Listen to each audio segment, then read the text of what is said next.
In the darkest hours of World War II, three unstoppable forces emerged, forces so powerful, so relentless, that the German war machine feared them above all else. This is not just a story of battles and weapons, it's a saga of vision, innovation, and unyielding spirit that would change the very face of warfare forever.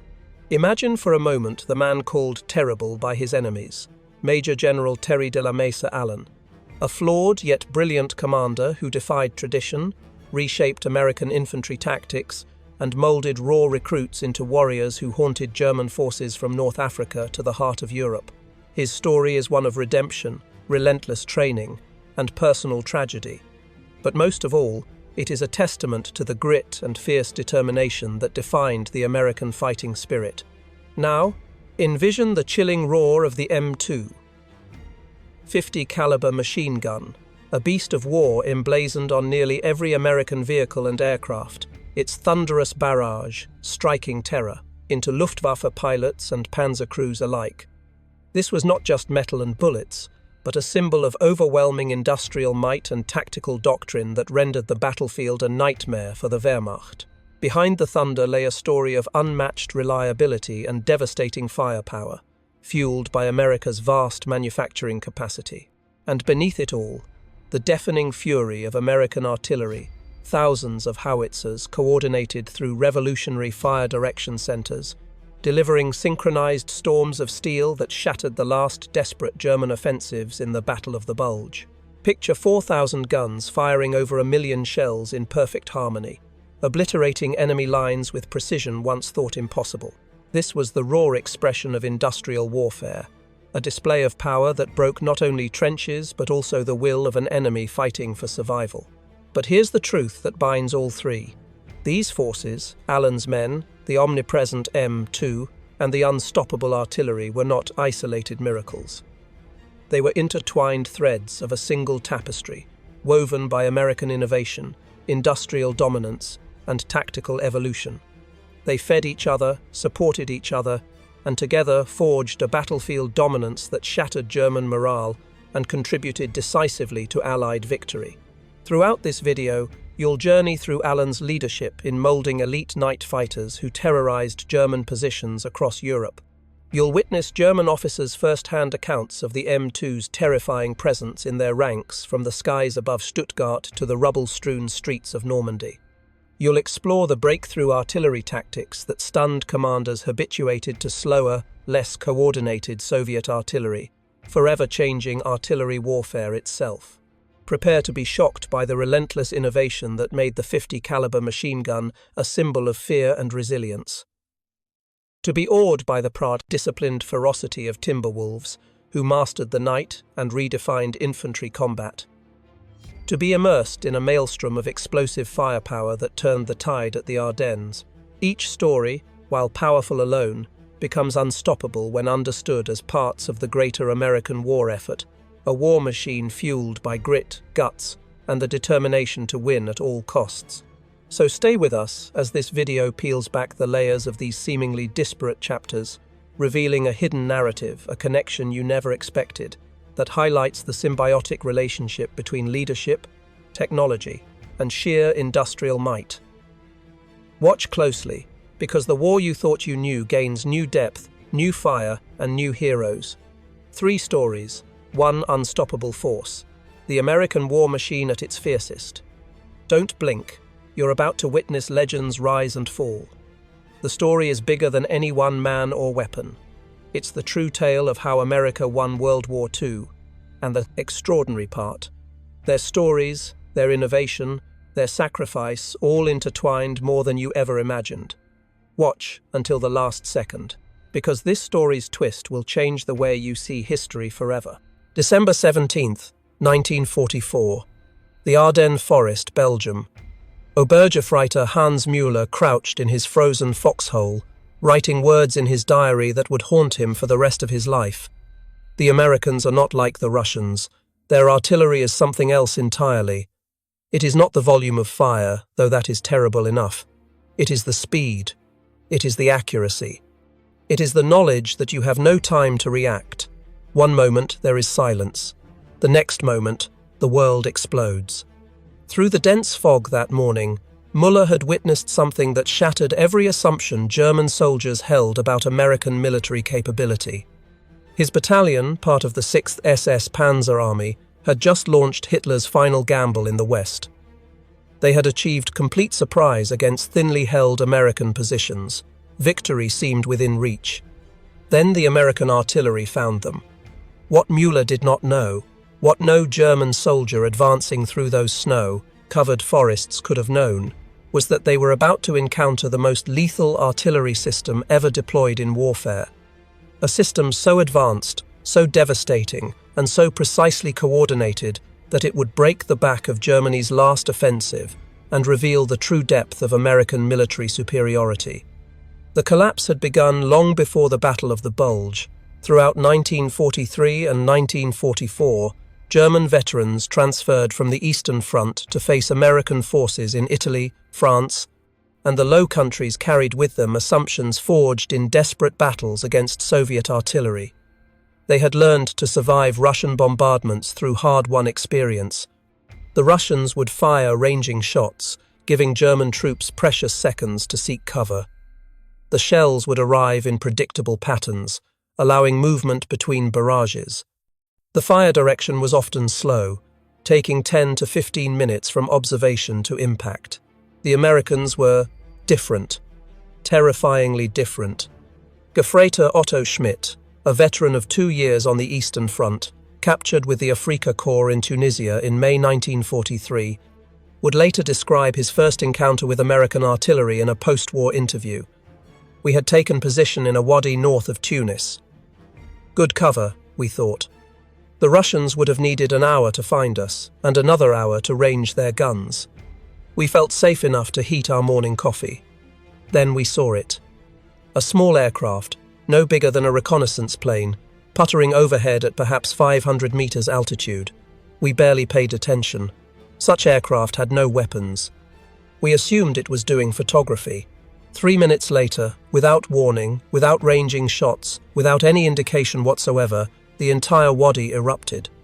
Shells landing simultaneously, not in sequence. Air bursts above us, ground bursts among us. In 30 seconds, my company ceased to exist as a fighting unit. I was one of 11, survivors from 123 men. The aircraft Schmidt had seen was an L-4 Grasshopper, the American forward observer's flying platform. These unassuming Piper Cubs would become the most feared aircraft in the German military, not for any weapons they carried, but for what followed their appearance. German soldiers learned a bitter truth. When you saw a Grasshopper overhead, you had minutes, perhaps only seconds, before American artillery turned your position into a killing ground. Lieutenant Friedrich Bauer, an artillery officer who had coordinated counter-battery fire on the Eastern Front, documented his astonishment in letters discovered decades later in German military archives. I studied American artillery procedures from captured documents. Initially, I believed these documents were deception, propaganda designed to intimidate. No artillery system could perform as described. The coordination required would be impossible. Then I witnessed it myself near Salerno. An MPT, American Grasshopper, appeared. We tracked it, preparing to displace our guns as standard procedure. Before we could move, before we had even computed firing data for counter-battery fire, American shells were landing on our position. Not random fire, not area saturation, precise fire on each gun. They had calculated firing solutions, coordinated multiple batteries at different ranges, and delivered simultaneous fire in less time than it took our own forward observers to radio map coordinates to our fire direction center. The secret to American artillery superiority lay not in a single innovation, but in a comprehensive system that integrated technology, training, and industrial capacity at a level Germany could never match. The foundation was the Fire Direction Center, a concept that revolutionized artillery employment, where German artillery batteries calculated firing solutions individually. American batteries fed all data to a central fire direction center that could coordinate fire from dozens of batteries simultaneously. The FDC system depended on pre-computed firing tables. In offices across the United States, rooms full of women worked with mechanical calculators, slide rules, and logarithm tables, computing firing solutions for every conceivable combination of variables. Wind speed and direction, temperature, humidity, barrel wear, propellant temperature, altitude differences between gun and target. These tables, printed in books small enough to carry in a map case, allowed American fire direction officers to calculate precise firing solutions in minutes rather than hours. Hauptmann Werner Hoffmann, a mathematics professor conscripted into the Wehrmacht artillery, examined captured American firing tables after the war. His analysis, preserved in German military records, revealed his stunned appreciation. These tables represent years of computational work. Thousands of hours on mechanical calculators. They had computed solutions for every variable we might encounter in the field.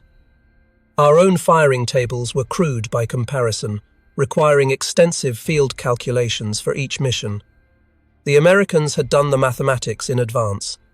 In the field, they simply looked up the answer. But tables alone could not explain American artillery's devastating effectiveness. The true revolution was time on target, a firing technique so advanced that few nations possessed the capability to execute it.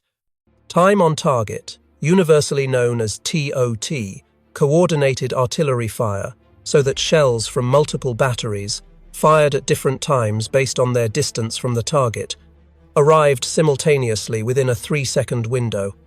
The effect was catastrophic. German soldiers experienced no warning, no ranging shots, no gradual build-up of fire. One instant, silence. The next instant, dozens of shells detonating simultaneously. Troops in the open, whose survival against conventional artillery depended on dropping prone at the first explosion, had no time to react. Studies conducted after the war revealed that 66% of artillery casualties occurred in the first few seconds of a barrage. Time on target maximized casualties by eliminating warning. Stabsfeldwebel Kurt Zimmermann, who survived TOT strikes during the Battle of the Bulge, wrote in his diary, discovered by American forces in a captured command post. "It is not artillery as we understand it. It is something new. You hear nothing. Then the world ends. Every shell arrives in the same second. The air bursts kill men who would survive ground bursts. The ground bursts kill men who would survive air bursts. There is no time to dive for cover, no time to reach a hole, no time even to drop flat. You are simply alive one moment and wounded or dead the next." The speed of American artillery response shocked German commanders. German artillery, considered among the world's best, could deliver fire in 8 to 10 minutes under ideal conditions. American artillery routinely delivered accurate fire in 3 minutes. This speed derived from multiple factors. American forward observers used new FM radios that provided clear, static, free communication. German forces still relied primarily on AM radios plagued by interference. American radios were also far more numerous. Every infantry battalion had multiple radio-equipped forward observers. German battalions typically had 1 or 2 radios, often shared between units. The forward observers themselves represented another American advantage. German forward observers were artillery officers, often lacking infantry training or experience. American forward observers were specially trained personnel who understood both artillery and infantry tactics. They moved with infantry units, lived with infantry soldiers, and coordinated fire as an integrated part of combined arms operations. Moreover, American artillery observers could call upon an entire corps artillery, not just their own battalion. The system allowed a single forward observer to coordinate fire from dozens of batteries within minutes. A lieutenant calling for fire support could bring down the weight of metal equivalent to a small airstrike, delivered more accurately and more rapidly than any air support could provide. Oberst Heinrich Müller, commander of an infantry regiment destroyed near Saint-Lô in July 1944, documented this capability in his final report. "A single American infantry company, surrounded in a village, held my entire regiment for 6 hours. Every time we attempted to assault, artillery fire drove us back. Not from one battery, but from what seemed like dozens of batteries. The forward observer with that company, probably a lieutenant or captain, commanded more firepower than I could bring to bear with my entire regimental artillery. We lost 400 men attempting to overrun 120 Americans. We failed. The artillery pieces themselves demonstrated American industrial superiority. The M2A 105mm howitzer, the standard American light artillery piece, was a marvel of engineering and manufacturing. Rock Island Arsenal had perfected production techniques that allowed rapid manufacturing to precise tolerances. By the end of World War II, 8,536 M2A1 howitzers had been produced. Each American infantry division had 36 of these howitzers, organized into 3 battalions of 12 guns each. These battalions were fully motorized, towed by trucks or half-tracks that could move at highway speeds. Displacement from one firing position to another, an evolution that took German horse-drawn artillery 2 to 3 hours, took American motorized batteries 20 to 30 minutes. The contrast in mobility was stark. German artillery remained predominantly horse-drawn throughout the war. Despite Nazi propaganda showing mechanized panzer divisions, approximately 80% of drone from German motive power relied on horses for transport. Germany started World War II with 514,000 horses and ended with 1,198,000 by February 1945. Each German artillery piece required 6 to 8 horses and took hours to limber, move, and unlimber. In muddy or winter conditions, movement became nearly impossible. Gefreiter Paul Richter, assigned to a German artillery battery in Normandy, kept a detailed diary that survived the war. We watched American artillery displace during a battle. They fired their mission, then trucks appeared. Within 20 minutes, the entire battery had limbered their guns and departed. We required 2 hours minimum to perform the same evolution, and that assumed good weather and roads. In mud or under fire, we might need 4 hours. The Americans would set up at a new position and be ready to fire again before we had finished moving. We were fighting a 19th century war with horses against an enemy fighting a 20th century war with trucks. The outcome was inevitable. American 155mm howitzers provided even more devastating fire support.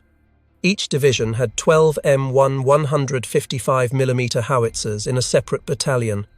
These guns, firing 43-kilogram shells to ranges exceeding 14,000 meters, provided the division commander with a heavy punch capable of destroying fortifications that would survive smaller caliber fire.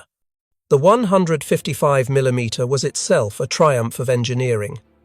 Designed in the late 1930s and standardized in May 1941, it combined range, accuracy, and reliability. 10,300 were produced during the war. The gun could be towed at highway speeds by a truck or half-track, allowing rapid displacement. Rate of fire was 4 rounds per minute, though well-trained crews could briefly achieve 6 rounds per minute. But even these divisional assets paled beside the artillery available at Corps and Army level. American Corps artillery typically included battalions of 155mm guns, 8-inch howitzers, and even massive 240mm howitzers. These weapons, capable of destroying any fortification, could be called upon by forward observers at battalion level. The pyramiding of firepower meant a single rifle company could, within minutes, bring down fire from divisional, corps, and even army artillery. German artillery, by contrast, was rigidly organized. Corps and army artillery were separate commands, not available to support divisional operations without extensive coordination and approval through multiple headquarters. German infantry divisions had their own artillery, but calling fire from corps artillery required routing requests through division to corps, often taking hours for approval. By the time fire arrived, if it arrived at all, American mobile warfare had moved the front line. Lieutenant Joachim Weber, a forward observer who had requested corps artillery support during the Normandy campaign, documented his frustration. I called for corps artillery at 09:15 hours. The enemy was massing tanks for an assault on our position. I provided exact coordinates, described the target, explained the tactical situation. At 13:30 hours, 4 hours later, I finally received fire, 3 salvos. By that time, the American tanks had completed their attack and withdrawn. Our position was overrun. I survived only by luck. The core artillery, which might have saved us, arrived too late to matter. The technical sophistication of American artillery extended to the ammunition itself. While Germany struggled with propellant shortages and inconsistent shell production, American industry delivered ammunition in seemingly unlimited quantities, manufactured to precise specifications that ensured consistent performance. More significantly, the Americans deployed the variable time fuse, the VT fuse, a technological marvel that would prove decisive. The VT fuse, also called the proximity fuse, contained a miniature radar transmitter and receiver in the nose of the artillery shell. The transmitter broadcast a radio signal. When the shell approached the ground or any object, the reflected signal triggered detonation. The result was a shell that exploded at optimal height for maximum lethality, typically 10 to 20 meters above the ground. The VT fuse transformed artillery effectiveness. Conventional time fuses required calculating the precise time to target, then setting the fuse accordingly. Wind, temperature, barrel wear, all affected shell flight time. Even small errors meant shells exploding too high or burying themselves in the ground before detonation. The VT fuse eliminated these variables, guaranteeing optimal airburst regardless of conditions. The VT fuse had first been used in combat by the USS Helena on January 5, 1943, shooting down a Japanese dive bomber off Guadalcanal with only 2 to 3 salvos. Throughout 1943 and 1944, VT fuses proved devastatingly effective in naval anti-aircraft operations and against V-1 flying bombs over England. However, concerns about the technology falling into German hands prevented its use in ground artillery over Europe. General Dwight Eisenhower personally requested permission to employ VT fuses during the Battle of the Bulge, arguing that their effectiveness justified the security risk. The Pentagon initially refused, but Eisenhower protested vehemently. Formal authorization came on December 19 through 21, 1944, shortly after the German offensive began. This marked the first use of VT fuses against ground troops in the European theatre. The decision proved correct. VT-fused shells devastated German formations caught in the open during the Ardennes offensive. Naval anti-aircraft tests had shown VT fuses were 3 to 4 times more effective than conventional fuses. Against V-1 flying bombs, VT fuses destroyed 79% of all incoming targets. The lethal fragment area was 3,000 square feet versus 60 square feet for conventional fuses. Some estimates suggested VT fuses increased artillery effectiveness by 200 to 700%. Troops who had learned to survive conventional artillery by seeking any depression in the ground discovered that VT fuses negated such cover. The shells exploded above them, showering downward with deadly fragments that struck men prone in shallow holes. Obergefreiter Hans Müller, whose diary opened this account, survived a VT fuse barrage and recorded his experience. We had learned on the Eastern Front to go flat at the first explosion. Even shallow depressions offered protection from fragments traveling horizontally. But these shells, these demon shells as we called them, exploded above us. The fragments came down like rain.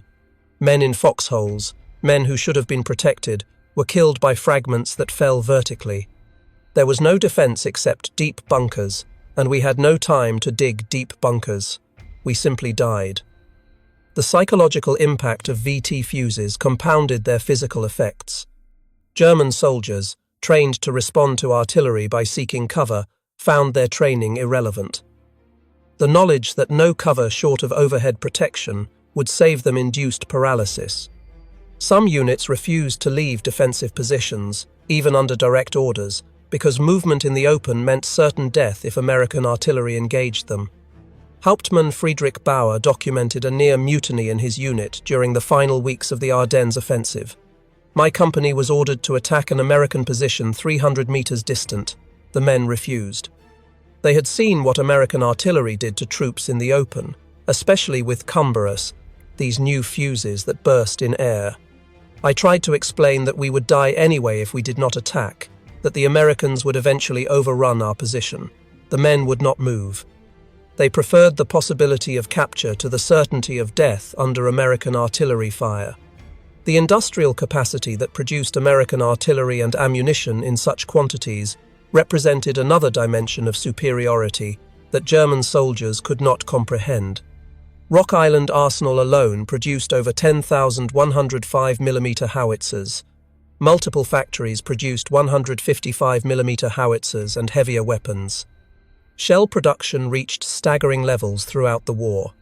German production, hampered by Allied bombing, resource shortages, and inefficient allocation of industrial capacity, never approached American levels. German artillery pieces were often superior in design to their American counterparts, but Germany produced them in insufficient numbers and lacked the industrial capacity to maintain production as the war continued. By 1944, German artillery batteries often operated at half strength, with guns destroyed or worn out and no replacements available. More critically, German ammunition production could not sustain intensive operations. German artillery batteries were often limited to minimal daily allowances, sometimes as few as 2 to 3 shells per gun per day. American batteries faced no such restrictions. Forward observers could call for fire freely, knowing that ammunition supply was effectively unlimited. Lieutenant Werner Vogel, a German artillery officer, documented the ammunition crisis in his war diary. We received 50 shells per gun for the entire week, 50 shells to support an infantry regiment facing continuous American attacks. I was required to justify each fire mission to battalion, explaining why this particular target merited expenditure of irreplaceable ammunition. Meanwhile, American artillery fired thousands of shells daily, with no apparent concern for conservation. We fought a poor man's war against a rich man's enemy. The disparity in ammunition supply manifested in tactical doctrine. German artillery doctrine emphasized massed fire on high-value targets, delivered only after careful planning and approval. American doctrine emphasized responsive fire, immediately available to support infantry operations. An American infantry platoon leader could request and receive artillery support within minutes. A German platoon leader might wait hours for fire, if he received any at all. The logistics of ammunition supply further highlighted American advantages. American artillery was fully motorized, supplied by truck convoys that could deliver thousands of shells to forward positions within hours. German artillery, horse-drawn and often dependent on rail transport for long-distance movement, struggled to maintain adequate forward stocks. As Allied air power interdicted German rail networks, ammunition supply became increasingly difficult. American logistics also benefited from standardization. The M1 shell fired by 105 mm howitzers used the same fuse as shells fired by 155 mm howitzers and larger calibers. This standardization simplified supply, reduced inventory requirements, and ensured that fuses were always available. German ammunition production, plagued by multiple fuse designs and caliber variants, suffered chronic shortages of specific components, even when overall production remained adequate. The superiority of American artillery created a cascading effect on German tactical options. German commanders, knowing that massing forces would draw devastating artillery fire, dispersed their units. But dispersed units lacked combat power and could be defeated piecemeal. Concentrated forces could generate combat power, but became targets for American artillery. Either choice led to defeat. The Ardennes Offensive, Germany's final major attack in the West, demonstrated these dynamics with brutal clarity. German planning depended on fog and overcast weather to neutralize American air power. The planners correctly assessed that American aircraft could not operate in bad weather.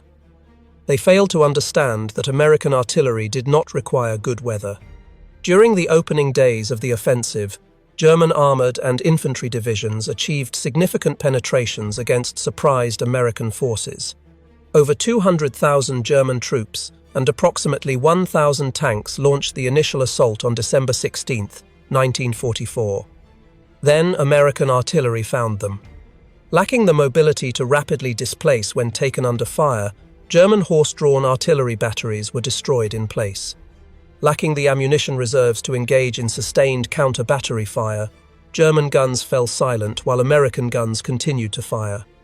Stabsfeld-Webel-Kurt, Zimmermann, whose diary provides extensive detail on German artillery operations during the Bulge, recorded the disparity. Our battery was located in woods south of St. Vith. We had 50 shells per gun, our entire allocation for the operation. We fired a mission in support of our infantry. Within 10 minutes, American counter-battery fire destroyed 3 of our 6 guns and killed most of the horses. We attempted to displace the remaining guns but lacked horses to move them. We abandoned the guns and withdrew on foot. This was the pattern across the entire front. Our artillery was silenced while American artillery continued to fire without pause. At Bastogne, American artillery ammunition was actually restricted to only 10 rounds per gun per day on December 22nd due to shortages. Despite this constraint, American artillery proved decisive in breaking German attacks around the surrounded town. When the weather cleared after Christmas, supply resumed, and American artillery fire intensified dramatically.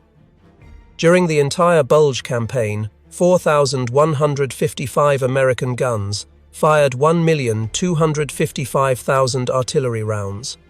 German units that had penetrated 50 kilometers into American lines found themselves trapped, surrounded by American forces that could call upon unlimited artillery support once resupply resumed.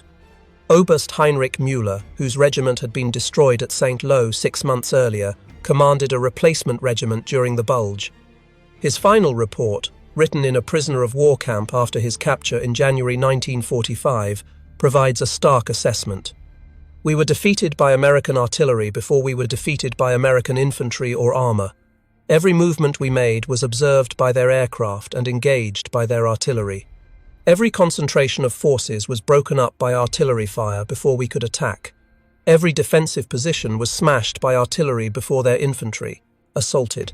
We could not move, could not mass, could not defend. We simply absorbed artillery fire until we ceased to exist as an effective force. The offensive, planned to drive through to Antwerp and split Allied armies, stalled after less than a week, broken primarily by American artillery. Units that began the offensive at full strength ended it with 30 to 40% casualties, with artillery fire accounting for the majority of losses. The lessons learned by German soldiers who survived American artillery came too late to change the war's outcome.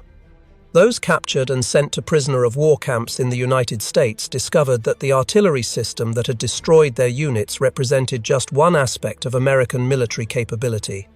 The industrial capacity that produced tens of thousands of artillery pieces and millions of shells was the same capacity producing tanks, aircraft, trucks, and every other implement of war in quantities that dwarfed German production. Gefreiter Otto Schmidt, captured in Tunisia and held at a camp in Texas, wrote in a letter that passed American censors, "I have seen American industry. I have watched trains carrying artillery pieces, hundreds of them, moving toward ports for shipment overseas. I have seen factories producing shells by the thousands. The Americans defeated us not through superior tactics or superior soldiers, though their tactics were good and their soldiers brave. They defeated us through sheer industrial might. They could afford to fire 100 shells where we fired 1. They could afford to lose equipment and replace it within days. We could not match this, could never match this, no matter how long we fought." The German prisoners of war who witnessed American artillery training exercises in the United States saw firsthand the professionalism and preparation that made the system so effective. American artillery crews trained constantly, practicing the coordination and communication that allowed time-on-target missions. Forward observers worked closely with infantry units, practicing the integration that made American combined arms operations so effective. Lieutenant Friedrich Bauer, the artillery officer captured in Italy, attended lectures at a prisoner of war camp where American artillery officers explained their methods. His notes, preserved in German archives, reveal his professional admiration. They have systemized everything we did by individual skill and initiative. Where we depended on talented artillery officers computing firing solutions through experience and calculation, they created tables that allow average officers to achieve the same results. Where we depended on good radio operators maintaining communication under difficult conditions, they produced radios so reliable that even minimally trained operators could maintain contact. They have taken the art of artillery and transformed it into an industrial process, repeatable and scalable. This is the secret of their success. The transformation of German prisoners extended beyond technical appreciation. Many realized that German propaganda about American military weakness had been completely false. The Americans they encountered, both as enemies on the battlefield and as captors in prison camps, demonstrated professional competence, industrial capability, and organizational skill that exceeded German capabilities in nearly every dimension. Obergefreiter Hans Müller, whose diary chronicled his experiences in the Ardennes, was captured during the collapse of the German offensive. His later diary entries, written in a prisoner of war camp, reflect a complete reversal of his earlier beliefs. We were told the Americans were inferior soldiers, that they lacked fighting spirit, that they depended on material superiority because they lacked the skill and courage of German soldiers. These were lies. American soldiers fought with courage and skill, but they also fought with overwhelming material advantages that German courage and skill could not overcome. Most significantly, they fought with an artillery system so advanced that we had no effective counter. This, more than any other factor, defeated us. By early 1945, as Germany's situation became hopeless, American artillery superiority only increased. German ammunition production collapsed under Allied bombing. German artillery units lost experienced crews to casualties and received inadequate replacements. German horses, essential for moving artillery, died by thousands from overwork, lack of fodder, and American fire. German batteries that had operated with 6 guns at the war's beginning now operated with 2 or 3. Some divisions had no functional artillery at all. American artillery, by contrast, grew stronger. Production continued to accelerate, even as the war in Europe approached its end. American factories produced more artillery pieces in 1944 than in any previous year. Ammunition production reached levels that allowed American forces to fire without restriction. New technologies, including improved fire direction, computers and better radios, enhanced effectiveness further. The end came in May 1945, with Germany's unconditional surrender. In the final battles, American artillery demonstrated capabilities that seemed impossible just years earlier. Single battalions could deliver overwhelming firepower on demand. Multiple corps artillery could coordinate fire on area targets, saturating entire map grid squares with shells. Forward observers could call down destruction on any target within minutes, confident that accurate fire would arrive quickly. German survivors of these final battles carried with them profound respect for American artillery.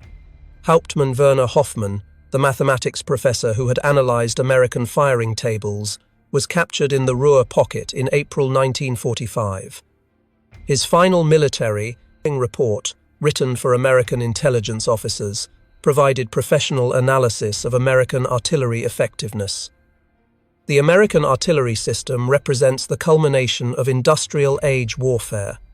They have applied industrial methods, mass production, standardization, and systematic training to create a weapon system of unprecedented effectiveness. Individual German artillery pieces may be superior in design. Individual German artillery officers may match American skill. But the Americans have created a system that does not depend on individual superiority.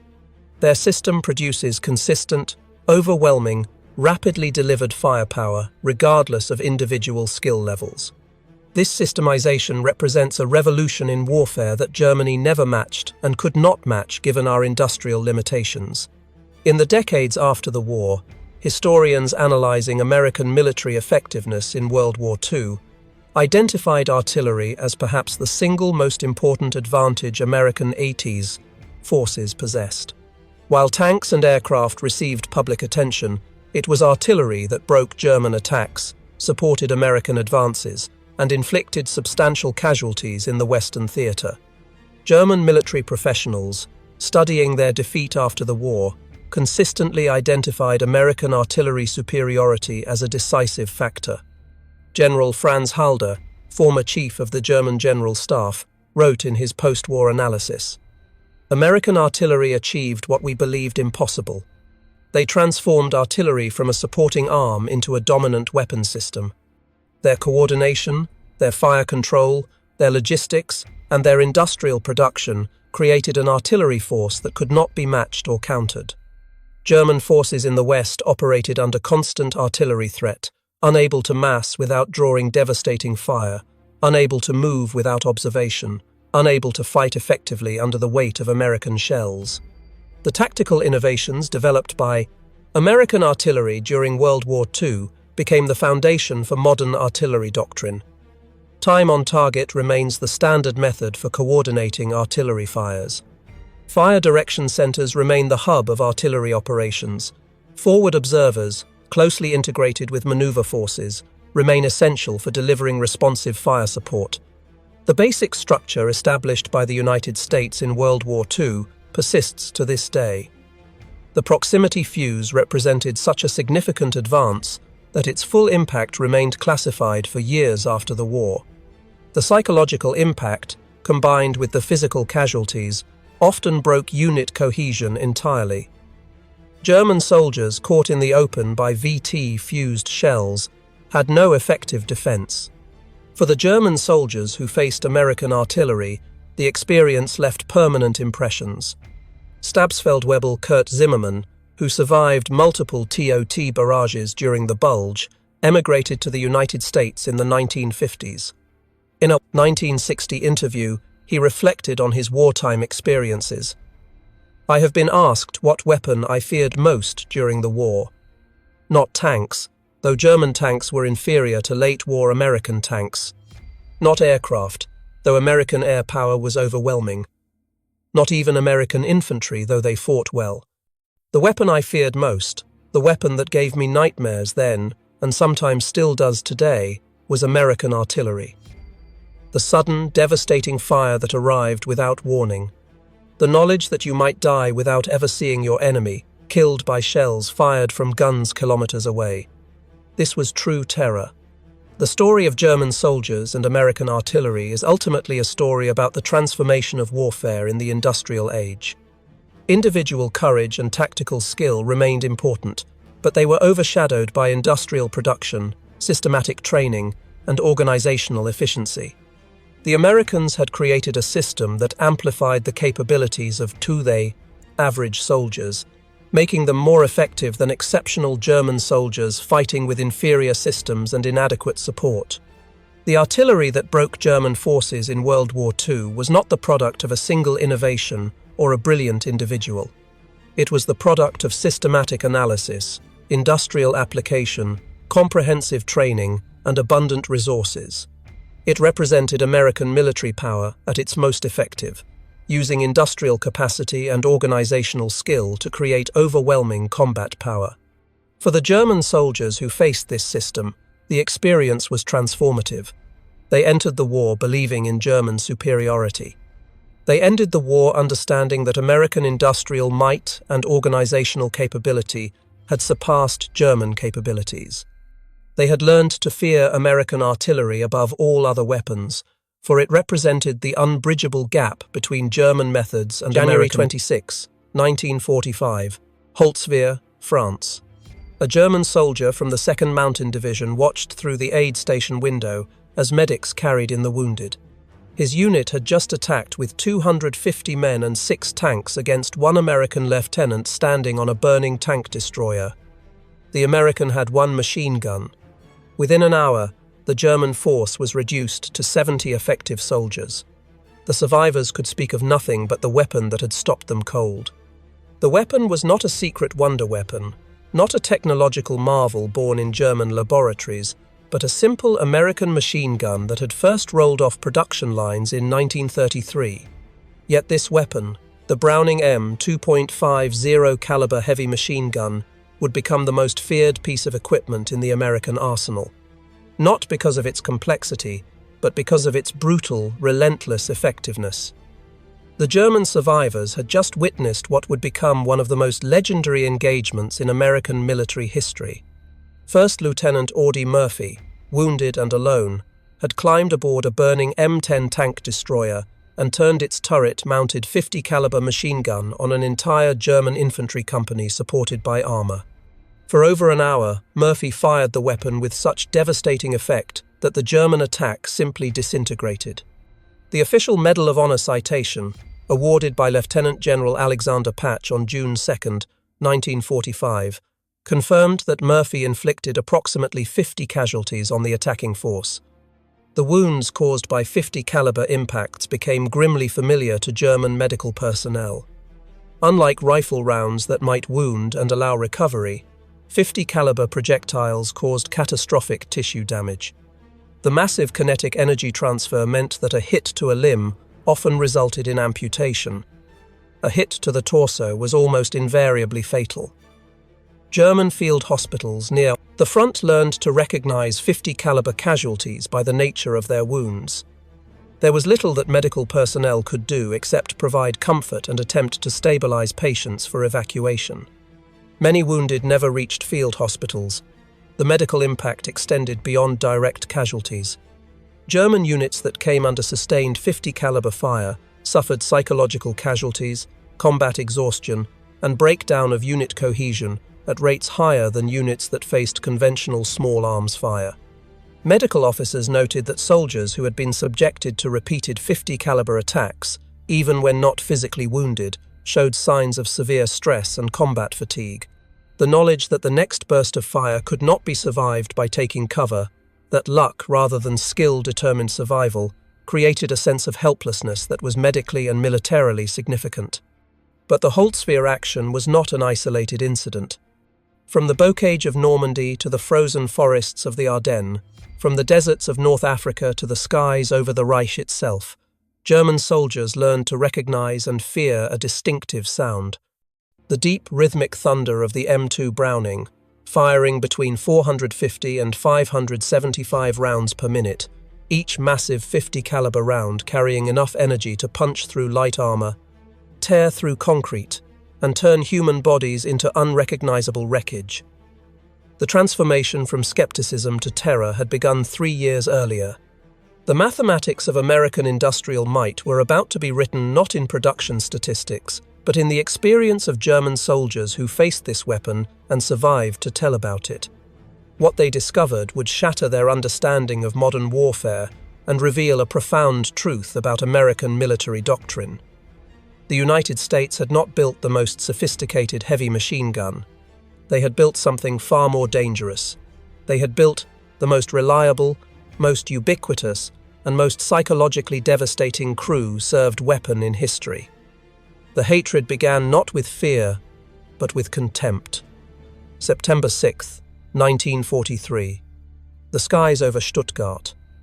388 B-17 flying fortresses approached Germany's industrial heartland in the first major daylight raid on the city. Luftwaffe fighter units scrambled to intercept. Among them were veterans who had shot down dozens of Allied aircraft over 2 years of combat. They were confident in their Focke-Wulf 190 aircraft, each armed with 4 20mm cannons and 2 13mm machine guns. The German pilots rolled into their attack runs from high and ahead, standard doctrine for intercepting the American heavies. At 800 meters, they opened fire. Cannons thundered, shells streaking toward the lead bombers. Then something happened that would change German understanding of air combat forever. The bombers erupted with fire. Not the smoke of damaged aircraft, but muzzle flashes. Each B-17 carried 13 Browning M, 2 machine guns. A typical formation of 36 bombers meant 468 heavy machine guns, all firing the same 50 caliber Browning machine gun cartridge that could reach out to 1,830 meters with lethal effect. The combined defensive firepower of the formation exceeded 6,000 rounds per minute, creating a wall of steel that no fighter could safely penetrate. German fighters felt their aircraft shudder as 50 caliber rounds tore into wings, engine cowlings and canopies. They broke off attacks, diving away with aircraft trailing smoke and hydraulic fluid. The raid cost the Luftwaffe heavily. 45 B-17s were lost, but German fighter losses were catastrophic for units that could no longer replace experienced pilots. What the German pilots did not yet understand was that they were encountering not just a weapon, but a philosophy of warfare. The Americans had solved the problem of bomber defense, not through technological sophistication, but through overwhelming volume of fire. Each B-17G carried between 5,000 and 7,000 rounds of 50 caliber ammunition distributed across 13 gun positions, with some crews adding extra ammunition beyond regulations. Luftwaffe pilots had been trained to respect 20mm and 30mm cannons because those weapons could destroy a bomber with a single, well-placed shot. They had learned to fear the explosive rounds that would detonate on contact, but the American 50 caliber did not explode. It did not need to. The massive half-inch diameter projectile, weighing 707 grains, traveling at 2,900 feet per second, carrying 12,000 foot-pounds of muzzle energy, simply punched holes in everything it touched. Wings, engines, fuel tanks, pilots. By October 1943, Luftwaffe fighter units had begun to understand the true danger. Oberleutnant Heinrich Wurmheller, an ace with 93 victories, described the American bomber formations in a letter to his family. To attack the Americans is to fly through a storm of steel. You see the tracers, 1 round in 5, and you know that for every tracer you see, 4 more bullets you cannot see are flying past. When you close to effective cannon range, you are already inside their killing zone. The Germans adapted their tactics. They tried head-on attacks, diving from above, climbing from below, attacking from the sides. Nothing worked consistently. The American gunners had overlapping fields of fire. If you came from ahead, the nose guns and top turret would engage. From behind, the tail guns and ball turret. From the sides, the waist guns. From above or below, the ball turret and top turret. There was no safe approach. The United States Army Air Forces had arranged their combat box formations of 21 aircraft in 3-dimensional space, specifically to maximize overlapping fields of defensive fire. But the real horror was not the volume of fire. It was the reliability. German pilots flying the Me-109 or F-190 knew that their cannons were prone to jamming, especially in the cold air at high altitude. The German MG-131 13mm machine gun was better, but it still required careful maintenance and would fail at critical moments.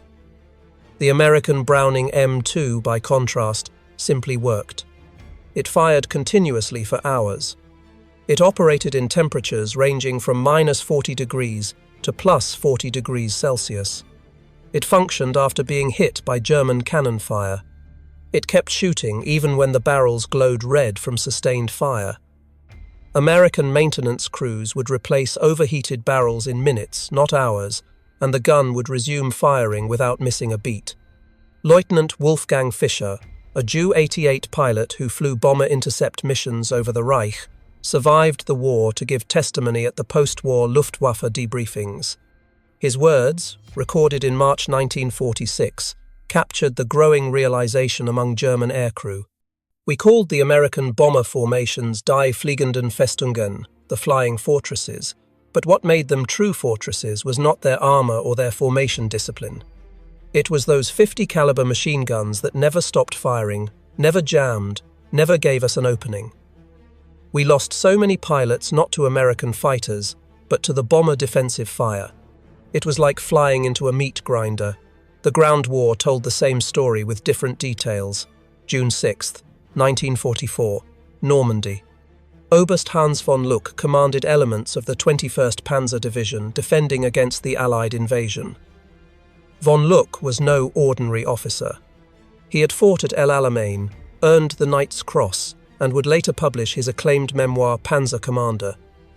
His division was among the first German units to encounter American forces in sustained ground combat. What von Luck discovered was that American doctrine had placed the 50 caliber machine gun on virtually every combat vehicle. Jeeps mounted them, trucks mounted them, half-tracks mounted them, tanks mounted them on turret roofs, tank destroyers mounted them, even supply vehicles carried them for convoy protection. The Americans had achieved something the Germans had never attempted: universal heavy machine gun coverage across their entire force structure. Von Luck wrote in his memoir about the tactical implications. "We had been told our training and our tactical doctrine would overcome American material advantage. At Normandy, I learned the truth. The Americans did not need superior tactics. They had enough ammunition to make mistakes and still win. Their 50 caliber machine guns were on every vehicle, every position, firing continuously. We could not move in daylight. Any attempt to maneuver drew immediate and overwhelming fire. The psychological effect was as destructive as the physical casualties. The German army had built its infantry doctrine around the machine gun. The MG-34 and its successor, the MG-42, were excellent weapons. The MG-42 fired at 1,200 rounds per minute, earning the nickname Hitler's buzzsaw from Allied soldiers who heard its distinctive sound. German squads carried 1,800 rounds per machine gun and organized their tactics around supporting the gun crew. The concept, called Einheitsmaschinengewehr or general-purpose machine gun, would later be adopted by NATO forces because it was tactically sound. But the Germans had never imagined the scale of American 50 caliber employment. A single American armored division advancing through France would have hundreds of 50 caliber machine guns mounted on vehicles. American supply convoys used a documented pattern of alternating fire, one vehicle shooting right, the next shooting left, to cover both flanks and break up German ambushes. This tactic was specifically effective against Panzerfaust teams trying to engage American armor at close range. American armored columns employed what they called reconnaissance by fire. Rather than carefully advancing and waiting for the enemy to reveal positions, American units would fire their 50 caliber machine guns continuously into any suspicious location. Tree lines, farm buildings, stone walls, hedgerows. The volume of fire would either suppress hidden German positions or provoke return fire that revealed their locations. This tactic, documented extensively in primary sources, including tank tactics from Normandy to Lorraine by Roman Jeremowicz, drove German soldiers to distraction. German infantry veterans of the Eastern Front thought they had experienced the worst of industrial warfare against the Soviets. Then they encountered American firepower doctrine in France. German squad leaders who survived the fighting in Normandy and were taken prisoner described the difference in their debriefings, preserved in the United States Army Historical Division files. Against the Russians, we faced human wave attacks and artillery barrages. Against the Americans, we faced machine gun fire that never stopped. They fired at everything. They fired at nothing. They fired to make us keep our heads down. They fired to prevent us from moving. They fired because they had unlimited ammunition and we did not. After 2 weeks fighting the Americans in the bocage, soldiers would not leave cover during daylight. It was not cowardice. It was mathematics. Movement meant death. The M16 multiple gun motor carriage demonstrated American firepower philosophy at its most extreme. This was a half-track mounting 4 50 caliber machine guns in a powered turret, originally designed for anti-aircraft defense. The combined rate of fire approached 2,200 rounds per minute. American soldiers called it the meat chopper or the Kraut mower. Official reports from the 473rd AAA Battalion in November 1944 stated that the primary mission of the M16 half-track, anti-aircraft, often became its secondary mission, and it was used instead against ground troops. By late 1944, the Luftwaffe had been largely defeated over Western Europe. American anti-aircraft units found themselves repurposed for ground support operations. The M16 proved devastatingly effective against German infantry and light vehicles.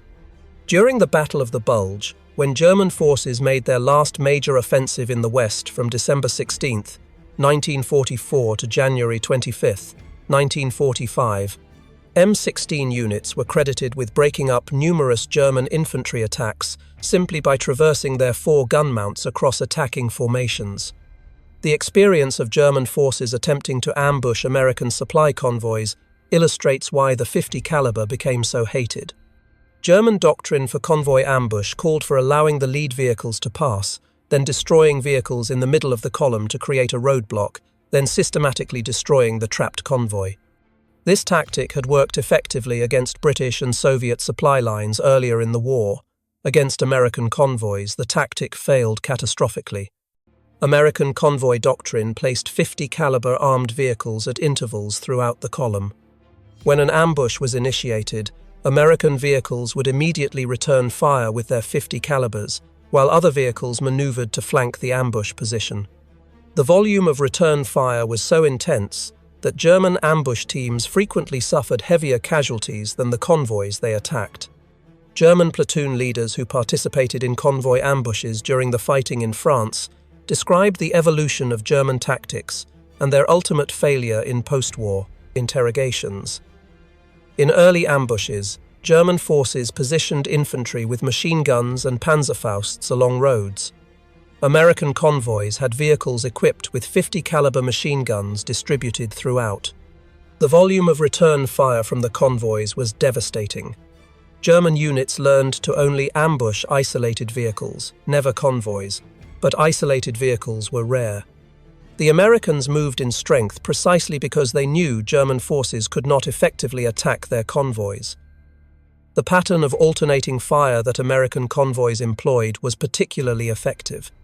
Vehicles on the right side of the road would fire into the right flank. Vehicles on the left would fire left. This created intersecting fields of fire that covered both sides of the road simultaneously. German forces attempting to ambush from one side would find themselves under fire, not only from that side of the convoy, but from the opposite side as well. The psychological effect of being under fire from multiple directions by weapons that could penetrate cover and had seemingly unlimited ammunition made successful ambushes nearly impossible. American logistics units understood that the .50 caliber machine gun was their primary defense. Drivers and assistant drivers received training on the weapons. Ammunition was loaded in quantities far exceeding official allocations. Convoy commanders were authorized to engage any suspected threat with immediate and overwhelming fire. The result was that German forces, by mid to late 1944, had largely given up attempting to interdict American supply lines in areas where American forces had air superiority and sufficient ground combat power to respond to attacks. This had strategic implications beyond the immediate tactical situation. German forces in France, and later in Germany itself, could not effectively interrupt American logistics. American units could count on regular resupply of ammunition, fuel, food, and equipment. This meant American tactical planning could assume that firepower would be available when needed. German planning, by contrast, had to account for chronic ammunition shortages, fuel shortages, and the certainty that whatever supplies did arrive would arrive late and in insufficient quantities. The .50 caliber machine gun was both a cause and a symptom of American logistical superiority. It was effective because American industry could produce ammunition in vast quantities. It enabled continued operations because its reliability meant that ammunition, once delivered, would be effectively employed. German soldiers watching American tracer fire arc across the battlefield at night understood they were seeing not just ammunition expenditure, but the visible proof of an industrial capacity they could not match. The terror from the air added another dimension to German fear of the .50 caliber. The Republic P-47 Thunderbolt, which American pilots nicknamed the Jug, carried 8 Browning M2 machine guns in its wings. This meant a single fighter could deliver 4,400 rounds per minute of combined firepower during strafing runs. German ground forces learned to recognize the distinctive shape of the P-47 and the sound that preceded death. A strafing run by a flight of 4 P-47s meant 32 50-caliber machine guns converging on a target area. The aircraft would approach at high speed and low altitude, often with minimal warning. Pilots would open fire at ranges of 600 to 800 meters and walk their fire across German positions, vehicles, and troop concentrations. The effect was described by survivors as a horizontal rainstorm of metal that left nothing intact. German supply sergeants who survived multiple strafing attacks during the retreat from Normandy in August 1944 described the helplessness German ground troops felt against American air power in their interrogations. You hear the engines. First, by the time you look up, they are already firing. The bullets hit the road, the vehicles, the men, all at once. There is no cover that works. Stone walls crumble. Trees are cut down. Metal tears like paper. You can be behind a truck one moment and the truck is gone the next, just pieces of metal and fire. Soldiers learned to abandon vehicles the moment they heard aircraft engines. Better to lose the vehicle than the vehicle and the crew. The P-47 proved particularly effective in what American pilots called armed reconnaissance missions. Rather than targeting specific objectives, flights would patrol assigned sectors looking for targets of opportunity. Any German vehicle moving during daylight risked attack, any troop column, any supply convoy, any artillery position. The 850 caliber machine guns gave pilots enough ammunition to engage multiple targets during a single sortie. A pilot might strafe a convoy, climb to altitude, spot a German tank platoon, dive to attack them, then strafe a crossroads on the return flight. The ammunition capacity, approximately 425 rounds per gun, meant 3,400 rounds total, enough for sustained combat. German forces adapted by moving primarily at night and in bad weather, but this adaptation came at enormous cost to operational tempo and logistics. Supplies that should have taken hours to move required days. Reinforcements arrived late or not at all. The Luftwaffe's inability to contest American air superiority by mid-1944 meant that German ground forces operated under constant threat of air attack, and the primary weapon delivering that threat was the 50 caliber machine gun. The combination of ground-mounted and air-delivered 50 caliber fire created a comprehensive suppression effect. German units could not move safely in daylight because of strafing attacks. They could not move safely at night because American ground forces used reconnaissance by fire, with vehicle-mounted 50 calibers to interdict roads and trails. They could not concentrate forces for counterattacks because American doctrine called for immediate engagement of any identified German formation with all available firepower, including 50 caliber machine guns that could fire continuously while other weapons were being brought to bear. This was the reality that broke German combat effectiveness in the West. Not a single decisive battle, not a wonder weapon, but the cumulative weight of facing an opponent whose basic heavy machine gun was present in such overwhelming quantities and employed so lavishly that traditional military responses became irrelevant. German tactical doctrine, German training, German fighting spirit. None of these factors could overcome the simple mathematical reality that American forces could deliver superior firepower to any point on the battlefield faster than German forces could respond. A German infantry battalion attacking an American position might face 50 to 150 caliber machine guns, all firing continuously, all supplied with thousands of rounds of ammunition. German doctrine called for careful fire discipline to conserve ammunition. American doctrine called for overwhelming volumes of fire to suppress the enemy and maintain initiative. When these two philosophies collided, American material superiority proved decisive. Urban combat revealed another dimension of 50 caliber effectiveness. As American forces fought through French towns and German cities, the 50 caliber proved invaluable for suppressing enemy positions in buildings and for destroying fortified structures. The massive projectile could penetrate multiple walls of typical European construction. Masonry that would stop rifle fire and machine gun fire offered little protection against 50 caliber rounds. American tank commanders quickly learned to use their turret-mounted 50 calibers to suppress upper-story windows and rooftop positions before moving through urban areas. The technique was simple but devastatingly effective. A tank would halt at a street corner, and the commander would traverse the 50 caliber across building facades, firing continuously at any potential position. The sustained fire would force German defenders to take cover, allowing infantry to advance. The tank would then move forward and repeat the process at the next intersection. German Panzerfaust teams, which were highly effective in open terrain and particularly dangerous in urban environments where they could engage armor at close range, found themselves unable to function effectively against American combined arms tactics that integrated 50 caliber suppressive fire. A Panzerfaust operator needed to expose himself to aim and fire his weapon. American doctrine called for continuous 50 caliber fire on any suspected position. The combination made successful Panzerfaust attacks rare in situations where American forces employed proper combined arms coordination.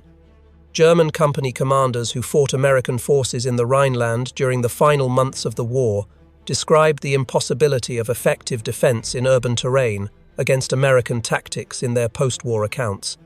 German infantry would position in upper-story rooms with good fields of fire. American tanks would approach and destroy the buildings with 50 caliber fire and tank main guns. The 50 caliber rounds would penetrate walls and ceilings. There was no safe place. Soldiers would take cover behind furniture or interior walls, and the bullets would find them anyway. The only way to survive was to abandon positions before the Americans concentrated fire on them. But abandoning positions meant losing ground, and there was no ground left to lose. The psychological impact of fighting in urban terrain against an enemy with unlimited 50 caliber ammunition was profound. German soldiers understood intellectually that walls and buildings provided concealment, but not cover against 50 caliber fire. Emotionally, the human need to seek shelter behind solid objects was overwhelming. Watching 50 caliber rounds punch through meter-thick stone walls and continue through multiple rooms destroyed the psychological comfort that shelter normally provided. Soldiers felt exposed even when hidden, vulnerable even when protected by what would normally be adequate cover. This psychological erosion was cumulative. A soldier might survive one engagement, then another, but each time watching 50 caliber fire destroy what should have been safe cover. Eventually, the accumulated stress of knowing that no position was truly safe, that the Americans could and would destroy any defensive position with sustained fire, broke combat effectiveness. Units would abandon positions without being directly assaulted because they knew American firepower would eventually make those positions untenable. The final campaigns in Germany demonstrated the complete superiority of American firepower doctrine. German forces fought with courage and skill, often achieving local tactical successes against numerically superior American forces. But tactical success meant nothing when American forces could simply mass firepower and reduce German positions to rubble. The 50 caliber machine gun was the foundation of this firepower. It was present in sufficient quantities to engage any target. It was reliable enough to fire continuously for hours. It was supplied with sufficient ammunition that American commanders never needed to ration fire. And it was employed according to doctrine that valued suppression and destruction over conservation and precision. German tank crews learned to fear the 50 caliber for different reasons. While the M2 could not penetrate the frontal armor of German medium and heavy tanks, it could damage optical equipment, disable external stowage, and suppress accompanying infantry. More importantly, the 50 caliber could penetrate the thinner side and rear armor of many German armored vehicles at combat ranges. American M10 tank destroyers carried a 50 caliber M2 HB machine gun mounted on the rear of the turret for anti-aircraft defense and close infantry protection. Statistical analysis of ammunition expenditure shows that M10s fired far more high-explosive shells than armor-piercing rounds, indicating extensive use in infantry support roles where the 50 caliber proved critical for what crews called cleanup operations in close quarters. A German Panzerfaust team might disable an American tank, only to be cut down by 50 caliber fire from accompanying tank destroyers or infantry support vehicles before they could escape. Night combat introduced yet another terror associated with the 50 caliber. American ammunition used a ratio of 1 tracer round to every 4 ball rounds. This meant that every fifth 50 caliber bullet visible to the enemy was a glowing tracer that marked the trajectory of the burst. German soldiers watching American 50 caliber fire at night could see the tracers arcing toward them, streaks of light that seemed to move slowly enough to track visually, but that arrived with devastating speed and force. The psychological effect was profound. Soldiers could see death approaching. They could watch the tracers converge on their position. They knew that for every tracer they saw, 4 additional rounds were flying along the same path. The human instinct to duck or dodge was useless because by the time a soldier saw the tracer, the rounds had already arrived. Veterans learned not to watch the tracers, but new replacements would fixate on them, mesmerized by the deadly light show, often freezing in the open until the fire found them. American forces exploited this psychological effect deliberately. Reconnaissance by fire at night meant sending streams of tracer-laden 50 caliber fire across suspected positions. The visual effect was overwhelming. Entire sectors would light up with intersecting streams of tracers. The noise of the firing combined with the visual impact created an environment that German soldiers described as hellish. German infantry squad leaders captured near Aachen in October 1944 described the experience in their interrogations. At night you can see them shooting even when they cannot see you. They fire at sounds, at movement, at nothing. The tracers show you where death is coming from and you cannot escape it. You watch the streams of fire and know that behind every tracer are 4 more bullets. You calculate that 1 gun firing for 10 seconds sends 50 rounds toward you and only 10 are tracers. You see 10 streaks of light and know 40 more rounds are in the air. Then you realize there are not 1 but 5 or 10 guns firing. The mathematics of it are terrifying. You cannot survive that volume of fire by skill or courage. You survive by luck alone. The Germans had their own tracer ammunition, but their doctrine of fire discipline meant tracers were used sparingly. A German machine gun crew might fire a burst with tracers to verify their aiming point, then switch to ball ammunition to conserve the more expensive tracer rounds. American crews fired mixed belts continuously. The visual effect of American firepower at night was therefore vastly more impressive than the German equivalent, even when German weapons had higher rates of fire. This visual dominance had practical effects beyond intimidation. American commanders could observe their own fire and adjust it in real time. If tracers were falling short of a target, the gunner could see this and correct immediately. German return fire was harder to observe because they fired fewer tracers. American units therefore had better real-time feedback on the effectiveness of their fire, allowing them to adjust and concentrate fire more effectively than German forces could manage with their more conservative use of tracer ammunition. The Germans tried to develop countermeasures. They attempted to use armor more aggressively to close with American positions before the 50 caliber fire became overwhelming. This rarely worked because American artillery and air support would engage German armor at longer ranges, forcing the Germans to fight at exactly the distances where 50 caliber fire was most effective. They tried infiltration tactics, moving at night and in bad weather when American observation was limited. But American logistics meant that 50 caliber ammunition was always available, and American doctrine encouraged firing at any suspected position, regardless of whether targets were confirmed. July 25, 1944, Operation Cobra. The American breakout from Normandy began with 3,300 tons of bombs dropped by 1,800 heavy bombers on German positions near Saint-Lô. General Major Fritz Bayerlein commanded the Panzer Lehr Division, one of the elite German formations defending the sector. After the war, Bayerlein wrote extensive manuscripts for the United States Army Historical Division analyzing the campaign. His assessment of American firepower was clinical and devastating. He wrote that by the time his division retreated from the Saint-Lô sector, it had been decimated not primarily by bombing or artillery, though those were significant factors, but by the cumulative effect of constant small arms fire that prevented his forces from maneuvering effectively. American 50 caliber machine guns mounted on every vehicle meant that his troops could not move to respond to American advances without being engaged immediately. His conclusion was that Americans had solved the fundamental problem of modern warfare. They had found a way to project superior firepower without requiring superior training or tactics. Bayerlein, promoted to General Lieutenant on July 20th, 1944, participated in the Thickismote II, Battle of the Bulge, and finally surrendered in April 1945. His post-war writings would become major sources for understanding German perspectives on American combat methods. He noted repeatedly that the 50 caliber machine gun, operated by soldiers with minimal specialized training and supplied with vast quantities of ammunition, created a baseline of firepower that German forces could not match with their more sophisticated weapons and better trained crews. The winter of 1944 brought the Battle of the Bulge, Germany's last major offensive in the West.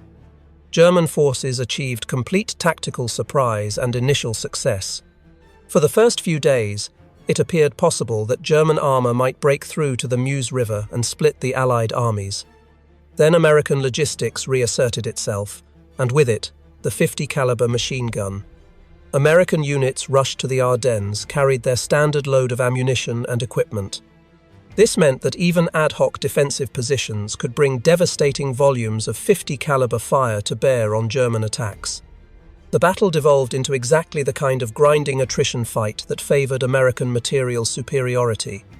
At Bastogne, surrounded American forces used their 50 caliber machine guns to devastating effect against German infantry attacks. The guns operated reliably, despite temperatures well below freezing, mud, snow, and the general chaos of sustained combat. German forces made one critical error in their planning for the Bulge offensive. They assumed that bad weather would ground American air power and reduce the effectiveness of American fire superiority. They were half right. Weather did initially limit air operations. But German planners had not accounted for the fact that ground-mounted 50 caliber machine guns were unaffected by weather and that American logistics could sustain ammunition expenditure at rates the Germans found incomprehensible.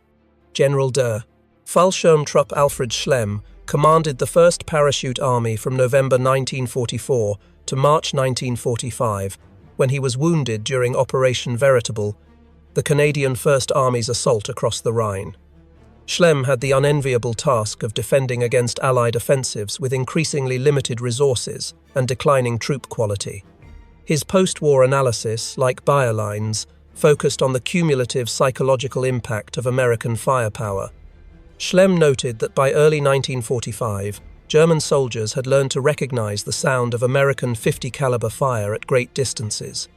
The knowledge that any position could be engaged by these weapons, that any movement could draw immediate fire, and that German forces had no effective counter created what he called a defensive mentality that made offensive operations nearly impossible. His forces successfully evacuated across the Rhine before the final Allied push, but he attributed his casualties primarily to the constant attrition caused by American heavy machine gun fire during the retreat. The technical specifications of the M2 Browning help explain its effectiveness. The weapon weighed 84 pounds without a tripod, 128 pounds with the M3 tripod mount. This made it heavy, but not impossibly so, for a crew-served weapon.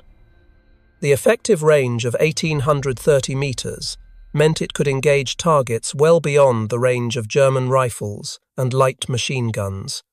The rate of fire between 450 and 575 rounds per minute was slower than the German MG-42, but faster fire rates meant nothing when German crews had limited ammunition. The 50 caliber Browning machine gun cartridge fired by the M2 carried specifications that made it effective against a wide range of targets. The standard M33 ball round achieved a muzzle velocity of 2,910 feet per second, armor-piercing. Variants could penetrate 19 millimeters of armor at 500 meters. The M8 API, armor-piercing incendiary round, penetrated 16 millimeters at 500 meters and would ignite fuel or ammunition upon penetration. The M20 API-T variant, with its tracer element, penetrated 21 mm at the same range. This meant that while the .50 caliber could not defeat the frontal armor of a Tiger or Panther tank, it could penetrate the armor of half-tracks, armored cars, and the side and rear armor of many German armored vehicles. More importantly, it could destroy truck engines, puncture fuel tanks, disable artillery pieces, and suppress infantry at ranges where return fire was ineffective. The M2's reliability stemmed from its design. John Browning had begun development in July 1917 during the First World War. The M1921 water-cooled .50 caliber machine gun, weighing 121 pounds with its water jacket, entered service but proved too heavy for mobile warfare. The M2 air-cooled version, adopted in 1933, eliminated the water cooling system and reduced weight while maintaining reliability.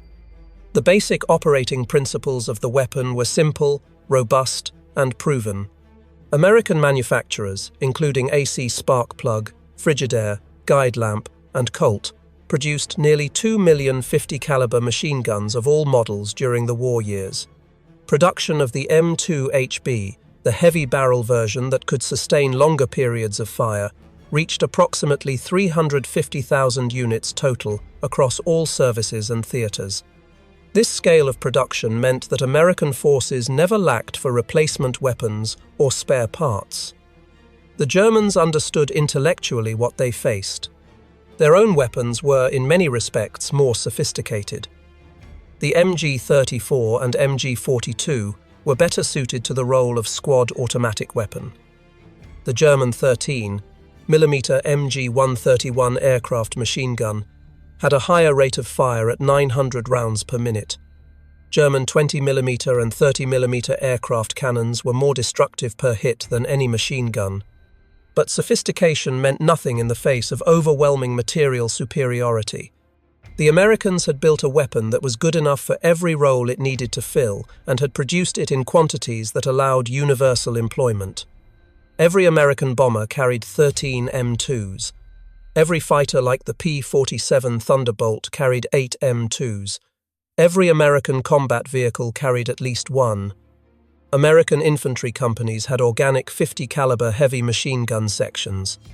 American anti-aircraft units could repurpose their M16 quad mounts for ground combat. The weapon was everywhere, always available, always supplied with ample ammunition, and it worked every time it was needed. The psychological impact on German forces was cumulative and devastating. Individual soldiers might survive encounters with .50 caliber fire. Units might successfully complete tactical missions despite American firepower superiority.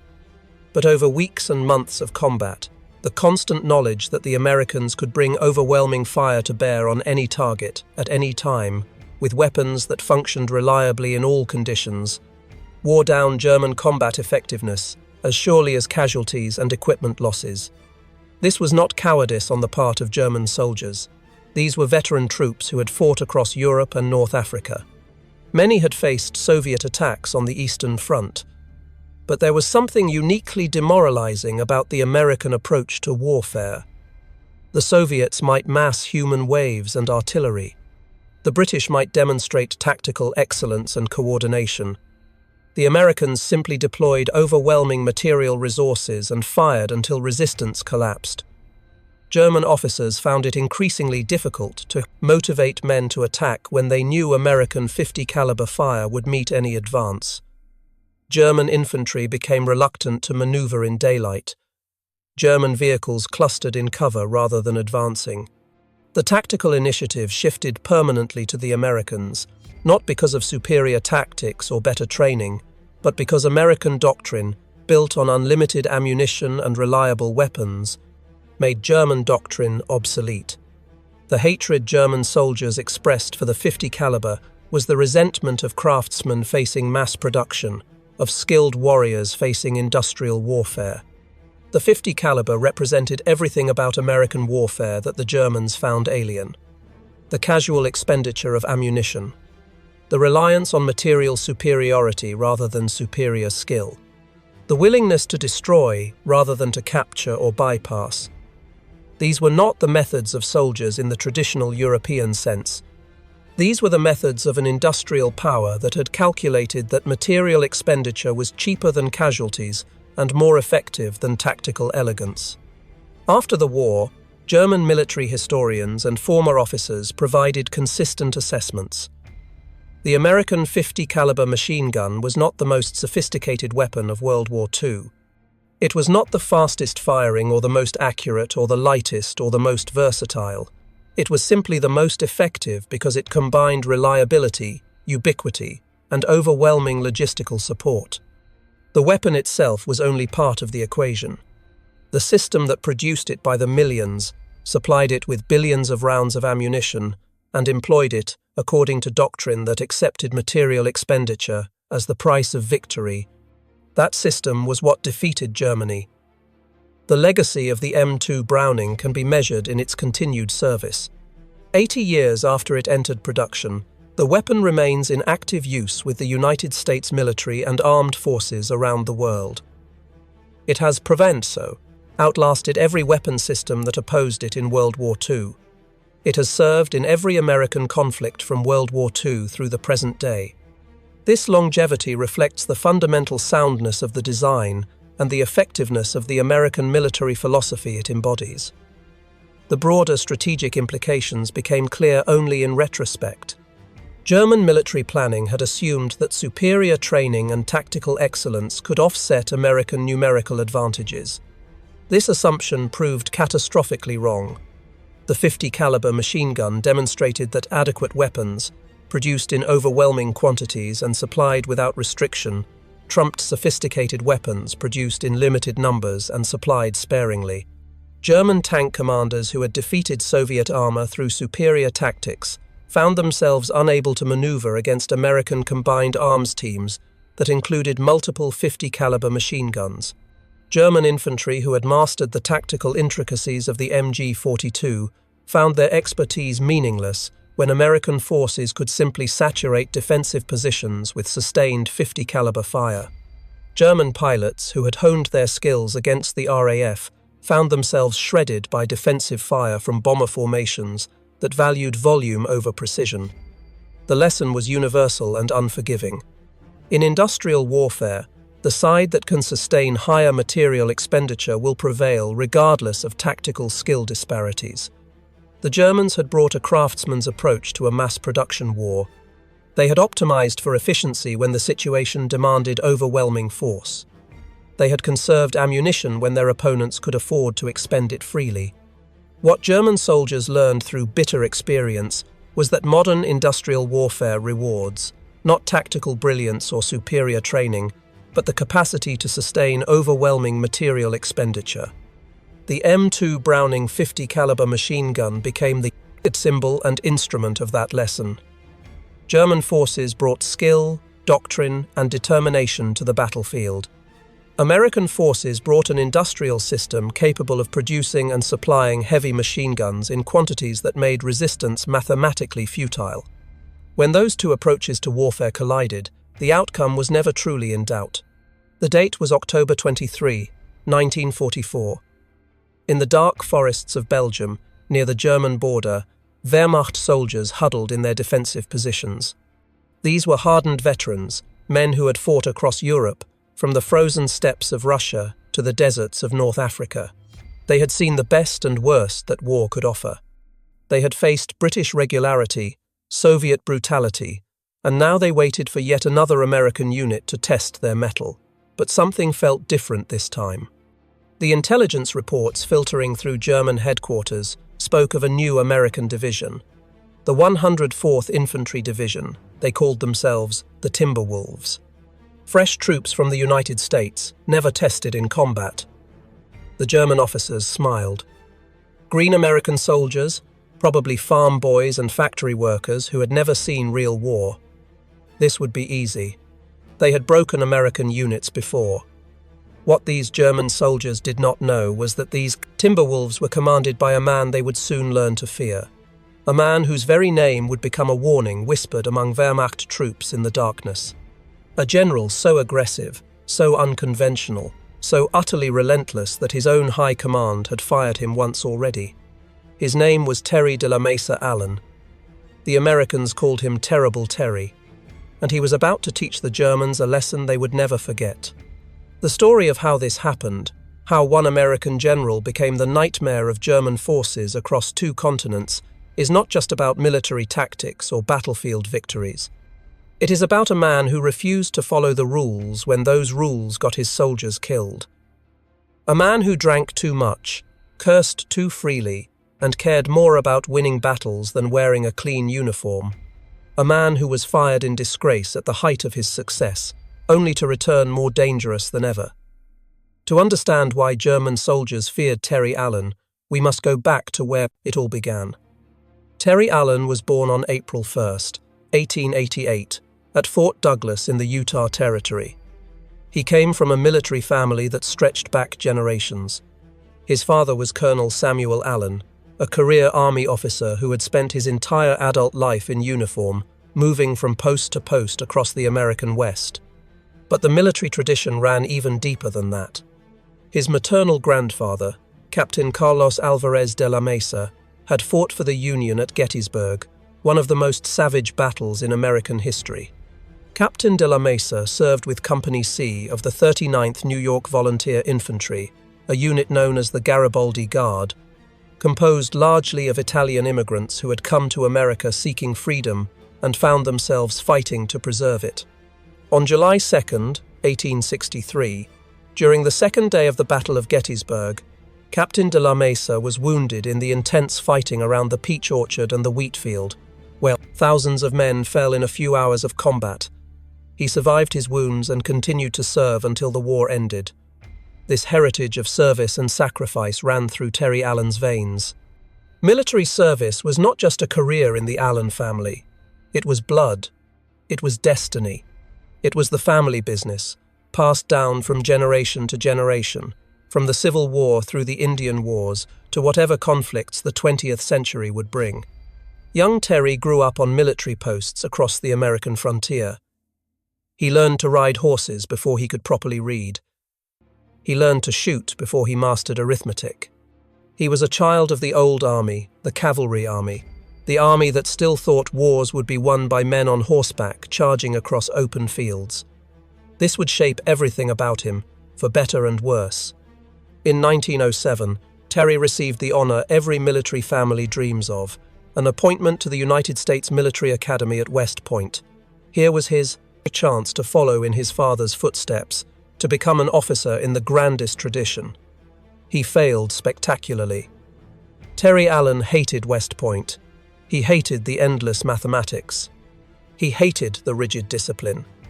He hated sitting in classrooms when he wanted to be doing something, anything, other than studying.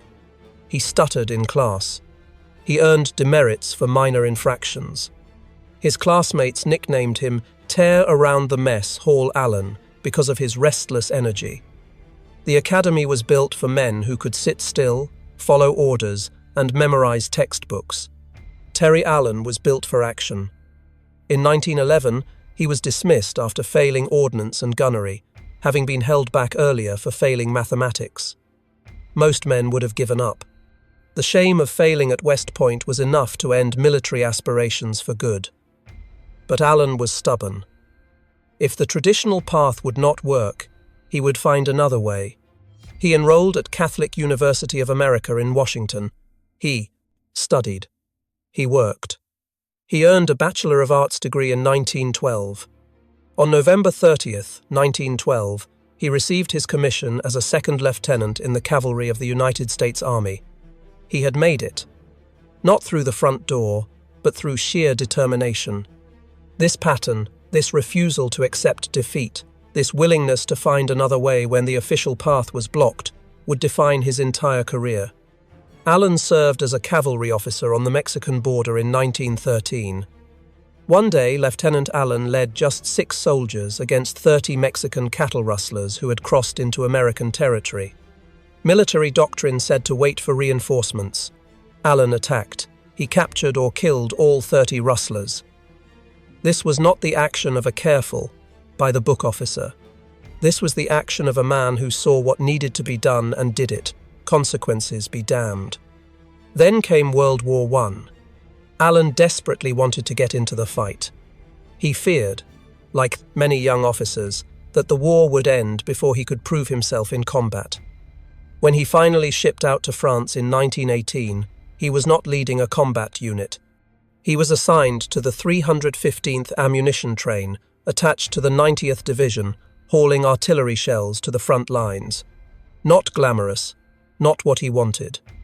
But he was there, and that was what mattered. Eventually, Alan got his chance.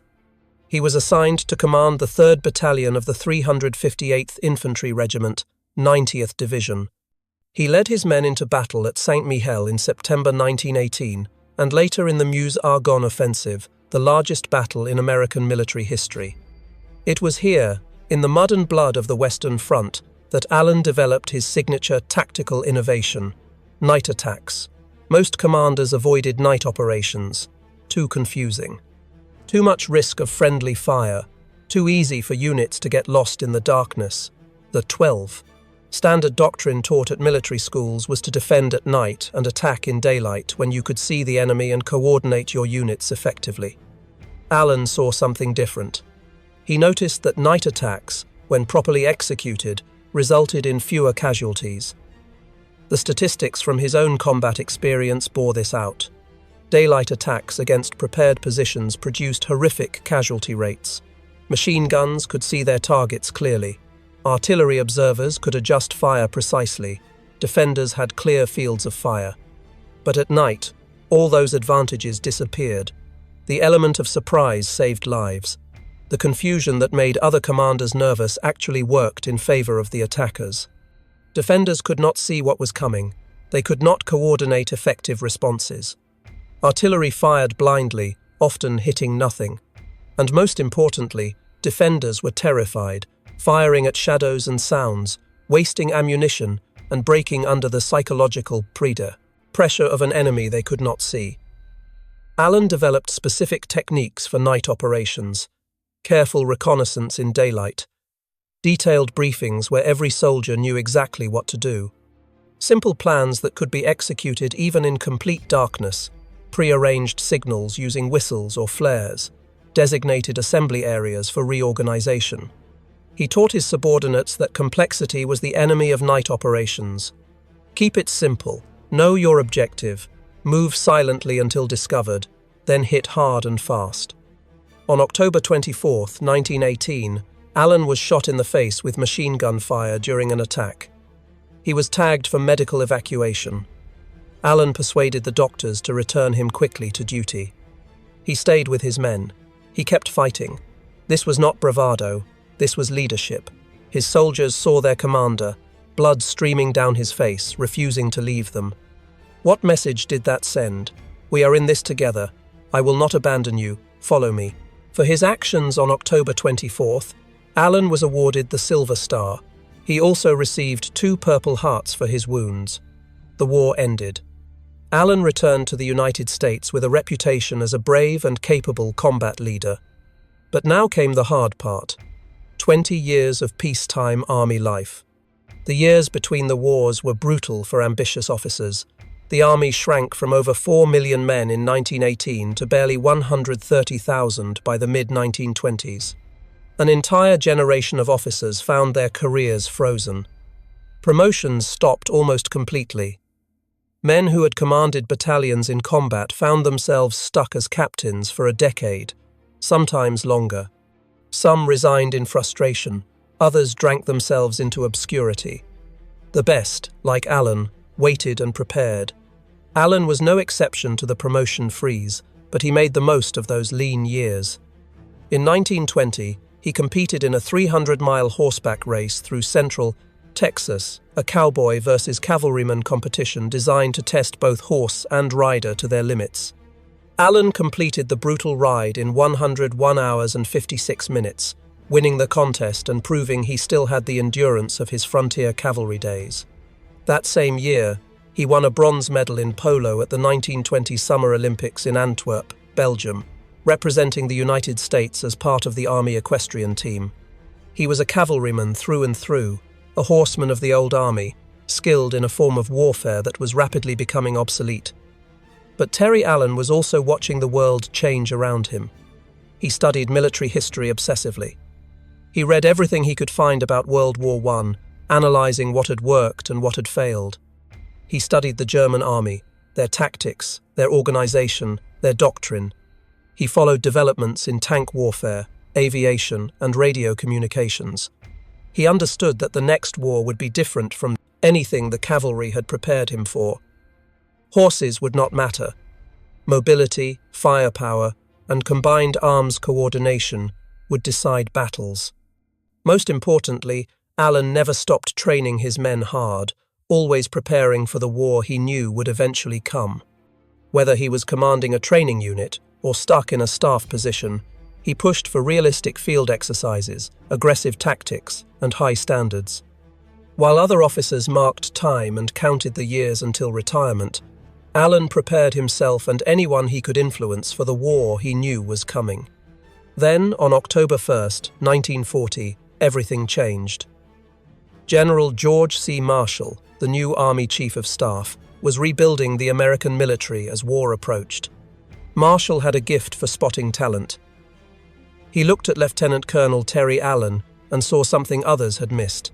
Marshall promoted Allen directly from Lieutenant Colonel to Brigadier General, skipping the rank of Colonel entirely. This was almost unheard of. Marshall insisted on the promotion despite opposition from subordinates who thought Allen too rough around the edges. Marshall saw what mattered. Allen could lead men in combat. Everything else was secondary. In May 1942, Allen received the command that would define his career, the 1st Infantry Division, the Big Red One, the oldest and proudest division in the American Army. Marshall himself described Allen as outstanding as a leader who can do anything with men and officers. Allen was about to prove Marshall right. On November 8, 1942, the 1st Infantry Division landed at Oran, Algeria, as part of Operation Torch, the Allied invasion of North Africa. This was the first American offensive operation in the European theatre. Allen led from the front, as always. The division took 418 casualties in the initial landing, including 94 killed in action, 73 seriously wounded, 170, 8 slightly wounded, and 75 missing in action. But they secured their objectives. The Americans were in the fight. The real test came in Tunisia. The campaign in North Africa was brutal. The Germans, under Field Marshal Erwin Rommel, were experienced desert fighters who had been winning battles since 1941. The Americans were new to this kind of warfare, learning lessons in blood. In February 1943, German forces launched a massive counter-offensive at Kasserine Pass. American units, many inexperienced and poorly led, broke and ran. It was a disaster. German tanks smashed through defensive positions. American equipment was captured or destroyed. Entire battalions retreated in confusion. The Germans nearly split the Allied forces in two. For the first time, Americans were tasting real defeat at the hands of an expert enemy. On February 21st, Allen and General Paul Robinet led a strong counterattack at Jebel el Hamra. Allen personally directed artillery fire and positioned his infantry to stop the German and Italian advance. His troops captured 400 prisoners and stabilized the line. The disaster was contained. The lesson was learned. American forces could stand and fight against veteran German units, but only with the right leadership and the right tactics. Then came El Gheta in March 1943. This would become Allen's defining battle in North Africa. The Germans attacked with tanks on March 21st. Allen's division fought through 21 days at what he later called the grueling Battle of El Gheta. Day after day, German tanks probed for weaknesses. Day after day, American infantry and anti-tank guns beat them back. The fighting was savage. Men fought in 100-degree heat with limited water. Artillery pounded both sides. Casualties mounted. On March 23rd, the crisis came. German tanks broke through the forward positions. and threatened Allen's headquarters. Staff officers suggested pulling back to a safer position. The suggestion made tactical sense. Divisional headquarters were not supposed to be in the direct line of fire. But Allen understood something his staff did not. If the headquarters pulled back, the forward units would see it and might waver. Morale, especially in inexperienced troops, could collapse in an instant. Allen's response entered military legend. "I will like hell pull out, and I will shoot the first bastard who does." The headquarters stayed. Allen walked outside and watched the German tanks approach. His calm demeanor steadied his staff. Forward units, seeing that even the general was standing his ground, held their positions. American tank destroyers and artillery engaged the German armor at close range. The attack was repulsed. The line held. El Guettar was more than just another battle. It was the first American defeat of experienced German tank units in World War II. The Germans had met an American commander who would not retreat, would not panic, and would keep fighting until they broke. Allen had proven that American troops, when properly led and trained, could beat the best the Wehrmacht had to offer. In May 1943, the 1st Infantry Division led the final drive on Tunis. Combat ended on May 9th. 4 days later, on May 13th, nearly 250,000 Axis troops surrendered. The North Africa campaign was over. The Big Red One had taken 2,000 casualties in the final 17 days of fighting. Some companies were reduced to 50 men, but they had won. Now came Sicily. On July 10, 1943, Allen led the 1st Infantry Division ashore at Gela, Sicily, in Operation Husky, the Allied invasion of Sicily. General George Patton had specifically requested the 1st Division for Gela, correctly assessing it as the most difficult landing zone. The beach was exposed to counterattack from multiple directions. German and Italian forces were positioned in the hills overlooking the landing areas. If any division could handle it, Patton believed, it was the Big Red One under Terry Allen. The landing went well initially, but the real test came the next day. On July 11th, German tanks from the Hermann Göring Panzer Division counterattacked toward the beach. If they reached the shore, they could split the beachhead and roll up the Allied positions. American infantry, caught in open terrain, fought desperately to stop the armor. Artillery from ships offshore fired over the heads of American soldiers to hit the advancing tanks. Naval gunfire, combined with fierce resistance from Allen's infantry and supporting units, finally stopped the German advance just short of the beach. Omar Bradley, who was there observing the fight, later wrote in his memoirs, "I question whether any other United States division could have repelled that charge. The Big Red One held. The beachhead was secure. The invasion could continue. But the hardest fighting was still ahead. The Sicilian campaign became a race between Patton's 7th Army and British General Bernard Montgomery's 8th Army to capture the island. Both commanders wanted glory. Both pushed their men hard. Allen's 1st Division was given some of the toughest objectives. Then came Troina, one of the most savage battles of the Sicily campaign. Troina was a mountain town that controlled key roads through the interior of Sicily. The Germans had turned it into a fortress.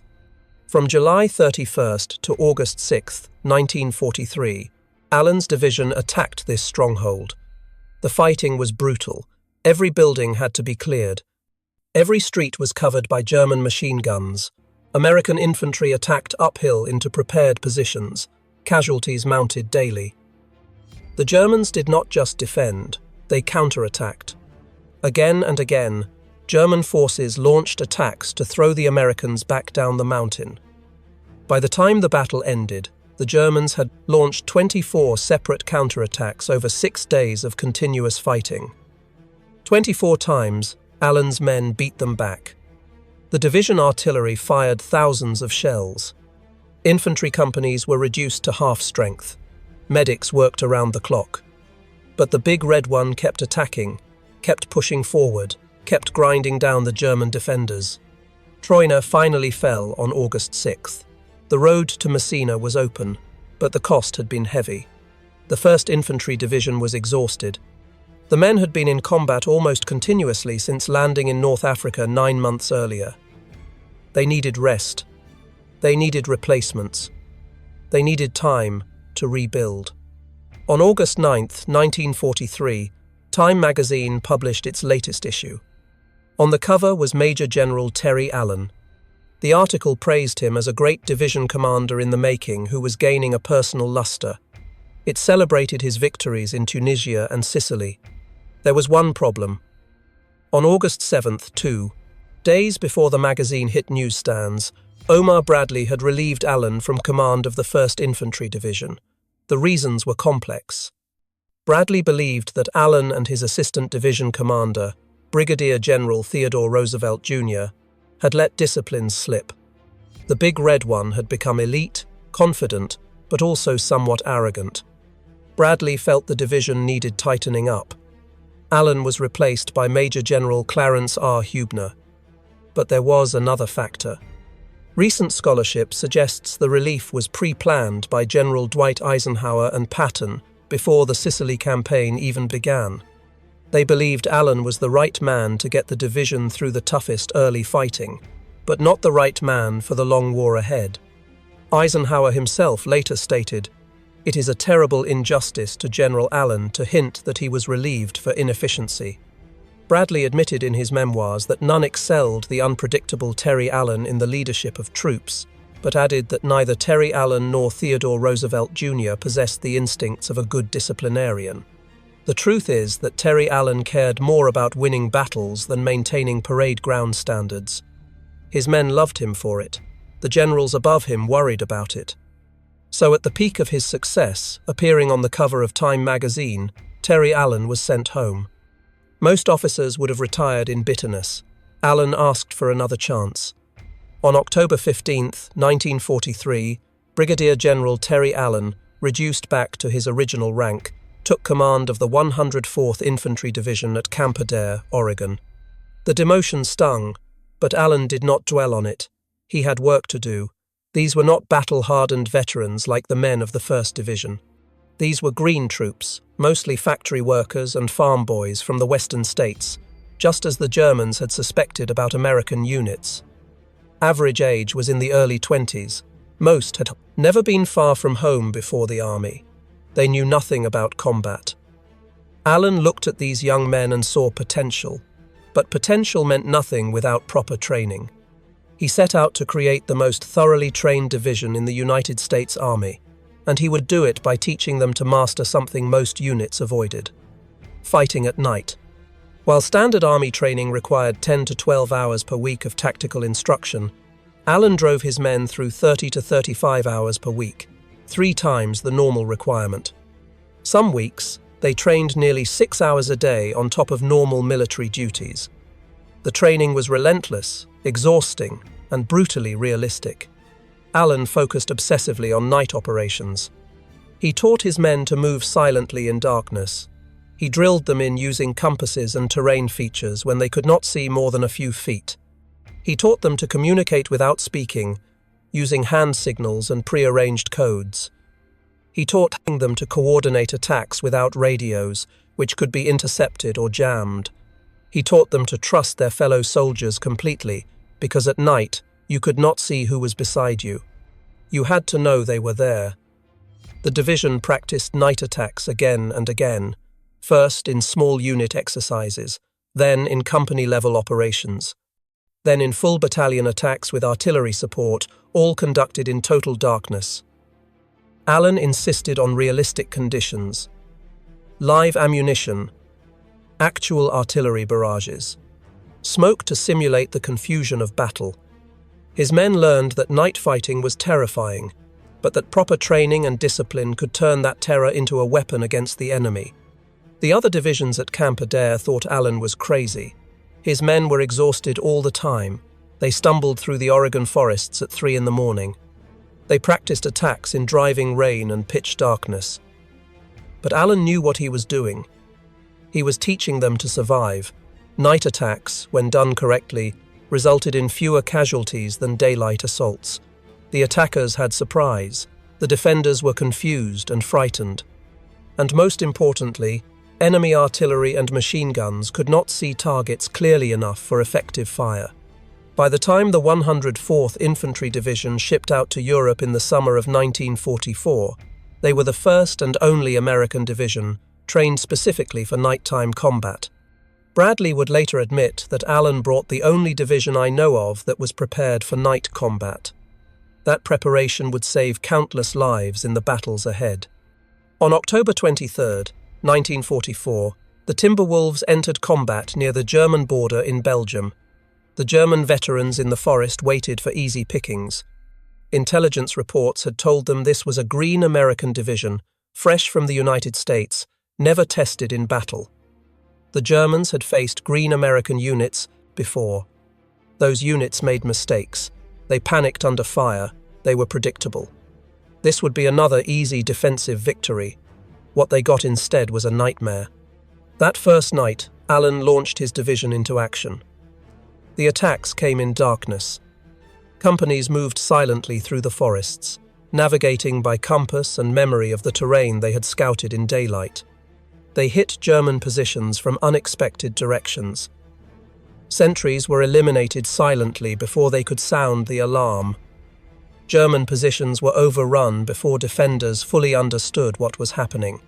Forward observers called for artillery support, but could not see targets well enough to direct fire effectively. Machine gun nests fired blindly into the black, wasting ammunition on shadows. American infantry materialized out of the darkness, struck hard with grenades and automatic weapons, and vanished before German reinforcements could arrive. Radio operators called for help, but by the time help came, the Americans were gone, hitting another position miles away. By dawn, the Germans were shaken. Entire platoons had been overrun in the night. Positions that seemed secure in daylight were death traps after dark. These were not green troops. These were trained killers who fought like demons in the dark. German unit commanders sent urgent reports up the chain. This American division was different. Dangerous. They owned the night. Over the next months, the pattern repeated. The 104th crossed the Mark River on November 2nd in a night operation that caught German defenders completely by surprise. They fought in the Aachen sector starting November 16th, attacking fortified positions that had held against other Allied units for weeks. Allen's night tactics cracked defences that daylight assaults could not break.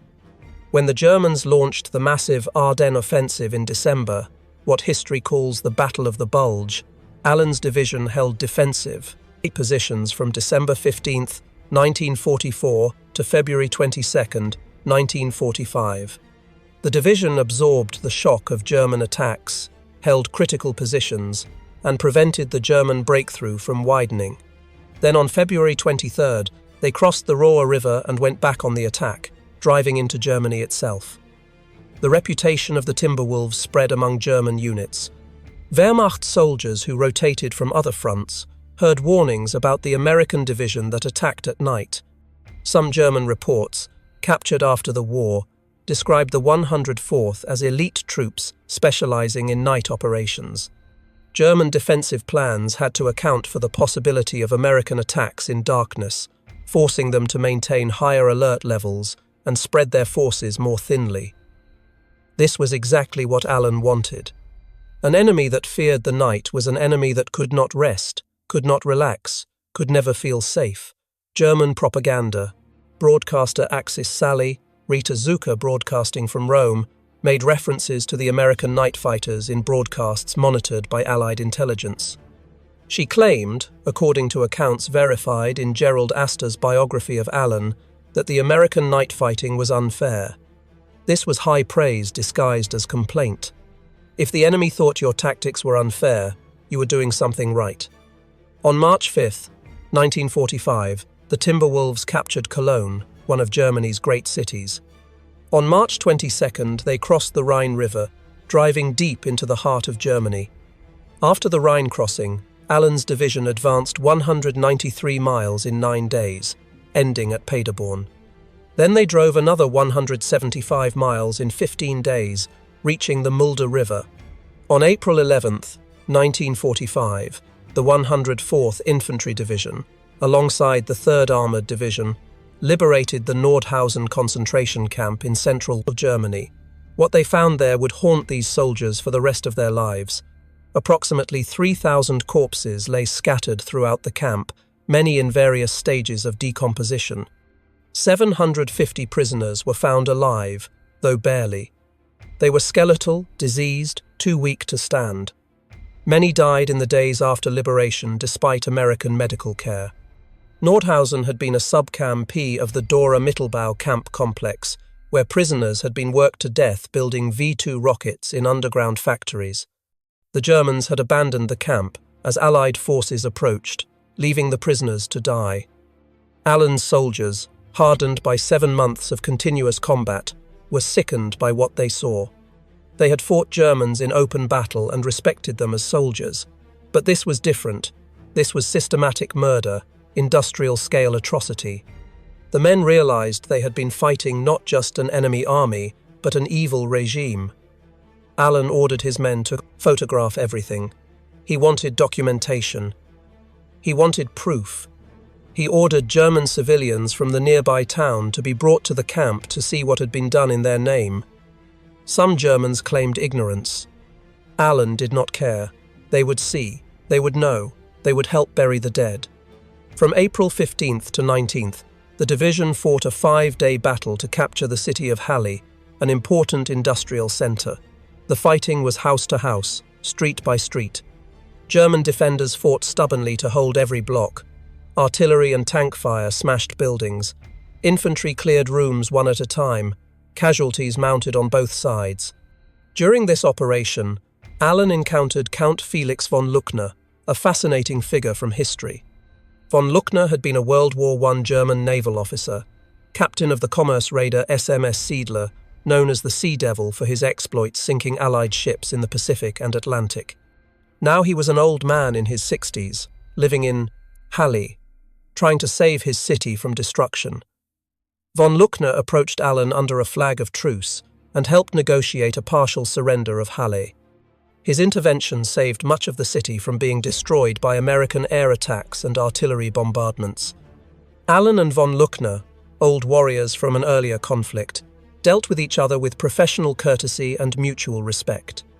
They were from different countries, different wars, but they understood each other in a way that only combat veterans can. Later, von Luckner was made an honorary colonel of the 104th Infantry Division, a gesture that recognized his courage in saving civilian lives. On April 26, 1945, at Prech on the Elbe River, soldiers of the 104th Infantry Division made contact with Soviet forces advancing from the east. The announcement was made simultaneously from Washington, London, and Moscow on April 27th. The Third Reich was cut in two. The Third Reich was cut in two. The war in Europe was nearly over. Allen's division had been in continuous combat for 200 days. Not one major objective failed. Not one attack beaten back. The Germans had learned to fear the night. German propaganda broadcaster Axis Sally, in broadcasts monitored by Allied intelligence, complained that the American night fighting was unfair. Wehrmacht units that faced the Timberwolves warned other units about their prowess in darkness. Canadian General Guy Granville Simons said, "Once the Timberwolves got their teeth into the Boche, they showed great dash." In early 1945, after the capture of Cologne on March 5th, Bradley visited Allen's headquarters. Bradley, who had fired Allen 18 months earlier in Sicily, was impressed by what he saw.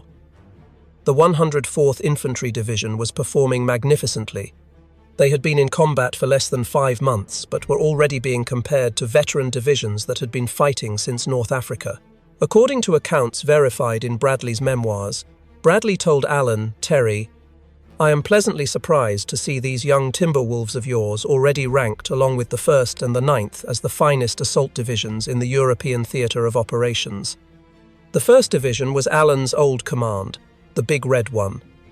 The 9th Division was another elite unit with a distinguished combat record. To be ranked with them after such a short time in combat was extraordinary praise. Allen's response was pure Terry Allen. "Brad, the 1st and the 9th are in damned fast company. It was not boastful. It was a statement of fact delivered with the confidence of a commander who knew exactly what his division could do. Allen had proven his point. The methods that got him fired in Sicily had produced another elite division. The training that others thought excessive had created soldiers who could match any unit in the army. The man they said lacked discipline had built a division that won every battle it fought. The recognition was sweet, but it could not erase what had happened in Sicily. Allen carried that dismissal with him always. But he had answered his critics in the most effective way possible, by doing it again with an entirely different division. He had shown that his success with the 1st Division was not a fluke, not the result of inheriting good troops. His methods worked. His training paid off. His leadership produced results. The war in Europe ended on May 8, 1945. Terry Allen had commanded 2 divisions through some of the hardest fighting of World War II, the 1st Infantry Division in North Africa and Sicily, the 104th Infantry Division across northwest Europe. Both divisions believed they were the best in the army. Both were probably right, and both had been shaped by the same man. Consider what Allen accomplished. He took the 1st Infantry Division, already a proud unit with a long history, and turned it into the spearhead of American offensives in North Africa and Sicily. He led them through the disaster at Kasserine Pass and taught them how to beat German armour at El Guetar. He landed them at Gela under fire and held the beach against counterattacks. He drove them up the mountains at Troina against 24 German counterattacks. Every objective assigned, the Big Red One accomplished. Every battle fought, they won. Then, after being fired, he took the 104th Infantry Division, green troops with no combat experience, and turned them into what Bradley called one of the finest assault divisions in the European theatre. He trained them harder than any division in the army. He taught them to fight at night when other divisions avoided darkness. He led them through 200 days of continuous combat without a single major defeat. They crossed rivers under fire. They captured fortified cities. They advanced farther and faster than veteran divisions. They liberated concentration camps. They linked up with Soviet forces. And they did it all in 7 months, accomplishing what other divisions took years to achieve. This was not luck. This was not inheriting good troops. This was leadership. This was training. This was a commander who understood how to turn civilians into soldiers and soldiers into winners. Allen did it twice, with 2 completely different divisions, under 2 completely different sets of circumstances. That is the mark of a truly great commander. Allen retired from the United States Army on August 31, 1946, with the rank of Major General. He had achieved everything a soldier could hope for except one thing. He had never received his 3rd star, never made Lieutenant General. Perhaps that was the price of being too aggressive, too unconventional, too much of a fighter, and not enough of a diplomat. The truth is that Allen's personality traits that made him a brilliant combat commander also made him difficult for the peacetime army to handle. He drank, not to excess in combat, but enough that it concerned his superiors. General George Marshall himself had written to Allen during the war, stating, "I must explain to you that there had come to me from several different sources an indication that you had been drinking. I do not mean you were appearing under the influence of liquor, but I do mean drinking in the daytime." Marshall's letter is revealing not just for what it said, but for what it did not say. Marshall did not relieve Allen. He did not punish him. He simply warned him and left him in command. Why? Because Marshall understood that in war, you need fighters, and sometimes fighters have rough edges. Allen's drinking never interfered with his combat performance. His tactical decisions were sound. His units won. Marshall was willing to overlook the drinking because Allen delivered results where it mattered most, on the battlefield. But Bradley and Eisenhower were building an army for a long war, and they wanted commanders who fit a certain mold, disciplined, professional, conventional. Allen was none of these things. He was effective, but he made the high command nervous. So they removed him from the 1st Division and hoped he would fade away. Instead, he came back with the 104th and proved them wrong all over again. War correspondent Ernie Pyle, who was killed in the Pacific in April 1945, had written about Terry Allen earlier in the war. Pyle said, "Major General Terry Allen was one of my favorite people, partly because he did not give a damn for hell or high water, partly because he was more colorful than most, and partly because he was the only general outside the Air Forces I could call by his first name.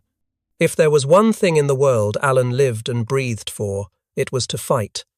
He had been shot up in the last war, and he seemed not the least averse to getting shot up again. His pattern for victory was simple: just wade in and murder the hell out of the low-down, good-for-nothing so-and-sos. That was Terry Allen. Direct, profane, relentless, and completely committed to his soldiers and to victory. After retirement, Allen lived quietly in El Paso, Texas, near Fort Bliss, where his father had once served. He had given his whole life to the Army. Now he could rest. But peace would not last. On October 17, 1967, Lieutenant Colonel Terry de la Mesa Allen Jr. was killed in Vietnam. He was commanding the 2nd Battalion, 28th Infantry Regiment, 1st Infantry Division, his father's old division, the Big Red one. The battalion that Allen Jr. led was the same battalion his father had commanded decades earlier in World War I. The family tradition of service continued across 3 generations. Allen Jr. was leading his battalion on a search and destroy operation near Lai Khe when they were ambushed by 2 Viet Cong battalions in what became known as the Battle of Ong Than. The American battalion, approximately 500 men, walked into a carefully prepared L-shaped ambush. Heavy machine gun fire and rocket-propelled grenades ripped into the American formation. The lead companies were decimated in the first minutes of the firefight. Allen Jr. moved forward toward the sound of gunfire, trying to rally his men and organize a defense. He was hit multiple times but continued directing his troops until he was killed.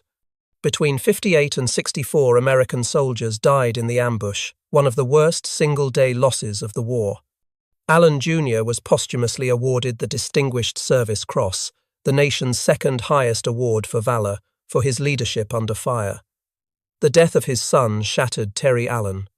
He was 79 years old and in declining health, but this blow was too much. His only son, following in his footsteps, had died leading men in combat just as Allen had done for decades. The warrior's tradition that had seemed so noble now felt like a curse. His health, already declining, collapsed completely. He suffered strokes. His heart weakened. He held on for nearly 2 years, but the will to fight was gone. On September 12, 1969, Major General Terry de la Mesa Allen died in El Paso at the age of 81. He was buried at Fort Bliss National Cemetery, next to his son.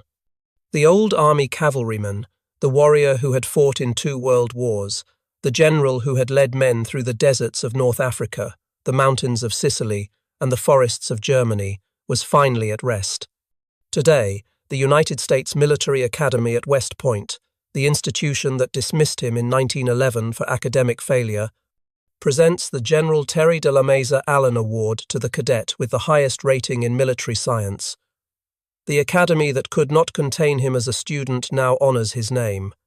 The failed cadet became one of the most successful combat commanders in Kriegsspeed, American history.